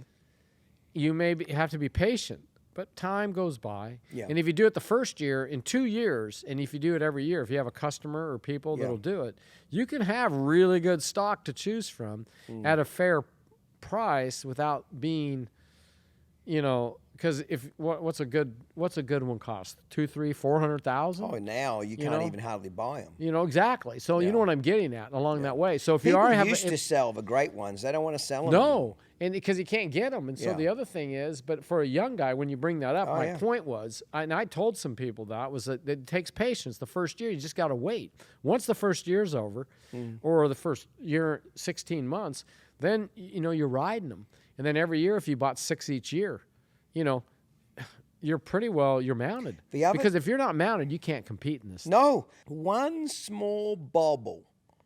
I mean, gap a mouth, switch a tail for half a second, flick an ear, pick a hind leg up and a stop. One small bobble was knocking you out. It had got without a doubt. It had got that precise and that fast. I was like, oh, there's always been guys in the reining that have all dominated for 3 to 5 years at a time. You know what I mean? Todd dominated for a while, and then it was, Dwayne Latimer, and then Del Hendricks, and, then Sean dominated for almost 10 years and so forth, okay? But the guys that were dominating for my career watching it for the last, 25 years, the guy dominated typically had the monopoly on the horses. 100%. He had the monopoly on the horses. All the good horses went to that guy. Yep. And then when he quit winning and there was the new guy that was winning, all the owners sent the best 100%. one. Now, there's 30, 40 guys that have got an opportunity to ride a great one. Yeah. You know, and I suppose in some ways it's even the playing field, hasn't it? I don't think you're going to see very many people dominating reining moving forward as one guy dominating for an exclusive. You won't. I think there's too many people that have got good horses that it's going to even the playing field. And I think in some ways what you just said is a good point about going to the show and saying a 224 is ho-hum. It was. They used to win the Futurity. But hear me on that, too. Sometimes you go to the show and a 226, 227, 228 is a ho-hum. Mm-hmm. It's good. Yeah. But now when they get that good, whereas, you know, the 233, because when you brought that up, I was like, there will be, we don't know when, maybe it's this year coming, there's going to be that one that's going to set a new standard. Yeah. Because there always is. Yeah. You know what I mean? Oh, yeah. That one that's going to make everybody get out of the chair, like Casey did. Oh, at yeah. You know, at the show this year. Mm-hmm. You know, the girl that won the Futurity. Won it, yeah. Absolutely. Yeah. And I was so happy for her. Yeah, me too. I don't know the girl, but I just watched it and thought, good for her. That's friggin' awesome. She smoked them. Yes. And you know, it's that kind of deal that makes you kind of love it. I mean, for me, it reminded me. I get that feeling. Yeah. You know, so that's a life-changing thing for that girl. The biggest thing in it too is it's what I like about it today too is it's not necessarily these 5 are going to be the winners. Mm-hmm. Okay. Before you knew which 5 they were going to be. Yeah, now you can't. I mean, you go to the show, you can say, well, I could miss the drag. When do those 5 go? I'll be there for those 5. Yes. Okay. Now you can't. No. You know, Yes. so, I mean, along that line, and it's the depth. It's the depth of the it. depth of trainers now, and also the nationalities of the trainers. It ain't Americans anymore. No, it's not. It's fucking Brazilians. It's Italians. It's Americans. It's Australians. You know, it's anybody has a fair shot at this shit now. It's at least in the reining. You know what I mean? It's truly an international sport. Yeah. So, you know, it's exciting to see where it's going, but the level of horse flesh that we're breeding now to do these events is just that's shocking. the whole thing. And, you know, breeding the mares, you know, looking at it, you know, the mares win money. And now, you know, it is easier to win money today. So some of the mares, not easier. Yeah, but yes. the money's there. More money. So more the money's pot's more there. there. Yeah. So, the the pot's more before 100,000 from a mare 20 years ago was like, oh, she won 100,000. Today it's like, nothing. Yeah. You know? Yeah. Well, listen, mate, I want to wrap up, but before I end, I want to ask you one important question. I ask every guest this because I really get intrigued by it and want to learn from it. If you could go back to a 21-year-old Brett Stone, and I'm not saying we would listen to ourselves at 21 because we're full of piss and vinegar and think we're ruling the world, but if you could go back to giving a 21-year-old Brett Stone advice, what would that advice be? Not saying you'd listen to it, but if you could sit there now at how old are you now? I'm on Medicare. Fair enough. See, typically, no, I just got it. And so people ask me that. They go, how old are you, Brett? I say mentally or physically. Because Split the difference, asshole. There's 2 of them. There's 2 of them. You can't hardly have the one without the other, right? So split the fucking difference, okay? Split the difference. Yeah, exactly. What would you say to yourself at 21? What advice would you tell a 21-year-old Brett Stone to either not do? You know, you can give it a lot of life lessons, but I want the most important one to you. Sober up. Yeah. In my life. Yeah. I mean, but, you know, I wouldn't trade my path, you know, again, know, because of the fact of what I'm able to help others with in that taking category, you on a journey. On a journey that I can help others with that maybe are on that same journey and need to get off it. And so without that experience, I could not do that. Good point. So the other point, but on that one, yes, that would be it. And the other one would be don't take yourself so seriously. The biggest thing is you know, one thing I preached, one of my favorite things that I like to say is don't believe your own bullshit, okay? Because that's really something that we tend to do a lot of, maybe in the horse business, maybe maybe it's because I'm in it more, so I see it a lot. But I know that that is something that, stay focused, which was hard to do for me. And everything will work out if you stay focused and just put in your time each day, and do it one day at a time. And lay really, one brick on the wall. Yeah, because the biggest thing is nothing's built overnight, and don't be impatient about it, but do it. Yeah. The biggest thing is procrastination in something. I'm sober. I'm 100%. I'm tunnel visioned. The other I'm not. But in that life today, I mean, if I would say anything to me in my life, would be that alone, and open all the doors. Don't be afraid of not opening a door when you think that you have the talent or ability to do something. May not be horses, might be something totally different. But don't think that you can't do it. Right. And just because you may not have the education to do it. That would go to saying to Michael Miola when they asked me to go give lessons to this man on an Arabian. Yeah. I was willing. It was an open door, and you walked through it. It was an open door. I said, and I'll it take it. changed your life. I had no idea. Yes. I had no idea with Claudia, those things. And so I literally am, by that alone, I think, or stop at that stall as I'm walking past that stall, and there's Angelica standing on the stool, and I go, what's your name? Yeah. So I didn't know my life was going to change. Yeah. But those are the things, I think the biggest things is don't plan anything, because the only thing I know how to make God laugh is make a plan. So I really do. I literally wake up in the morning myself today, and I go, I have a goal. I have on my board. On one wall in my kitchen, it says, "Are you closer or further away?" Yeah. Of your thought pattern, meaning in your spirit, and your Lord, or your goodness, or whatever you're looking for. And it's easy to define yourself if you're pissed off, and you look at that sign. It says, "You're closer or further away." Well, it's pretty easy to define where you're at, right? It's not very complicated, And the other one is to keep it simple.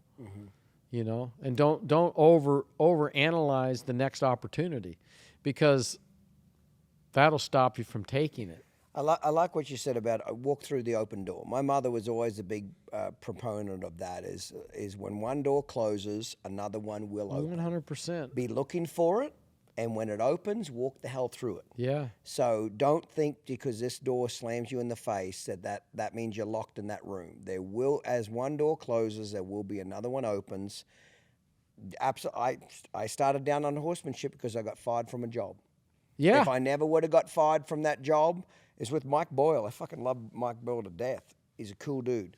If I never would have got fired by him, I never would have started 100%. this in a billion years. 100%. You know what I mean? Yeah. So I never expected my life to take this turn and do what I did, but it went that way. But I walked through that door. I pissed and moaned about it, and I didn't want to walk through it because I was certain I was going to walk through this other fucking door, but then it closed. Yeah. You know what I mean? So my mother's a very optimistic woman, and she always just said, when one door closes, another one will open. Look for it. When it opens, walk the hell through it. Yeah. Even if you don't know what's on the other side. And walk you through don't even know, if you don't walk through that door, is where the other door is Absolutely. open at. And so it's one of those ones to go forward and not back. Yeah. And, one of my biggest things I think that I really focus on is to truly, truly, truly not to go. That's why when I quit, I got rid of every belt buckle, every trophy. I have the Hall of Fame trophy of Boomernics in the house. I got rid of everything else. I have one painting of a horse over the... Yep. Because I wanted to quit so I could go on, because that was a part of my life. You wanted to close that chapter. I wanted to close the chapter, because I think a lot of times we don't close a chapter, so we constantly hang on to a little bit of it, right? And so it's a little bit like, people say today, they go, "You don't go to horse shows today."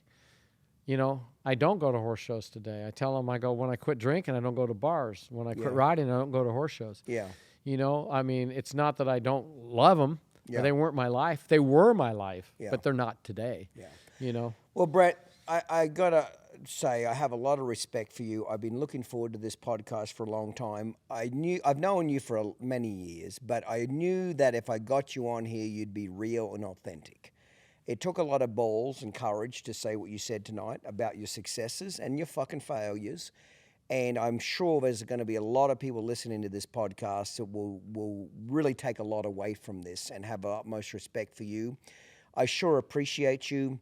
I appreciate what you've done for the industry, Michael and Michelle, and what they're doing with Silver Spurs. I appreciate what you did with Titan and what Andrea's done with him. But on a human level, you've gone up and down and up and down. And you've been willing to share it. And I'm sure there's some young people listening to this that might be in a fucking bad place, might be in a little bit of a valley right now, but realize they can get the fuck out of it. They can climb out of it, get to the top of the mountain and succeed. And you're living proof of it. You know, fucking boarded up house. Everybody leaves you. Family leaves you. You've got nobody there. It's fucking you. You're this far away from death, and now look at you now. You know what I mean? So you're the epitome of just... Life doesn't define you as in your lows. It defines you when you get back up. So I appreciate everything you've done. Thank you for changing an industry. It's changed again since you, but you changed a big deal. I personally never thought in a billion years when I was a kid, when I was watching the 1992 Reining Futurity VHS tape in Queensland, Australia, and Rockhampton, VHS, that I would have watched that fucking tape so much I wore that son of a bitch out. Okay, that I'd ever be sitting here having a conversation like this with you 25 years later, meeting you and talking about your successes. You would have told me that as a kid. I was like, fuck that, I'll never meet this motherfucker in the world. And here I am having a conversation with you, you know what I mean, about a legacy and a horse. So cheers to you. Thank you so much for everything you've done for us. Thank you for taking the time, and appreciate all the time and effort you put into young people and what you do for the horse industry. God bless, my friend. And you know, by grace alone, here we are, literally, the both of us. Yes. Thank you very much, mate. Thank Cheers. you. Cheers. Cheers. Today's episode is brought to you by Coal Creek Equine, makers of the best equine spa in the industry. If you want your horses to be world champions, you better put them in a Coal Creek. Today's episode was filmed and produced by Uncut Productions, marketing by Stewart & Associates, and organised and administrated by Down Under Horsemanship. If you enjoyed this episode, be sure to hit the subscribe button and leave a rating. Follow us and stay up to date on social media, including Facebook, Instagram, TikTok, and YouTube. See you next time, mate. Cheers.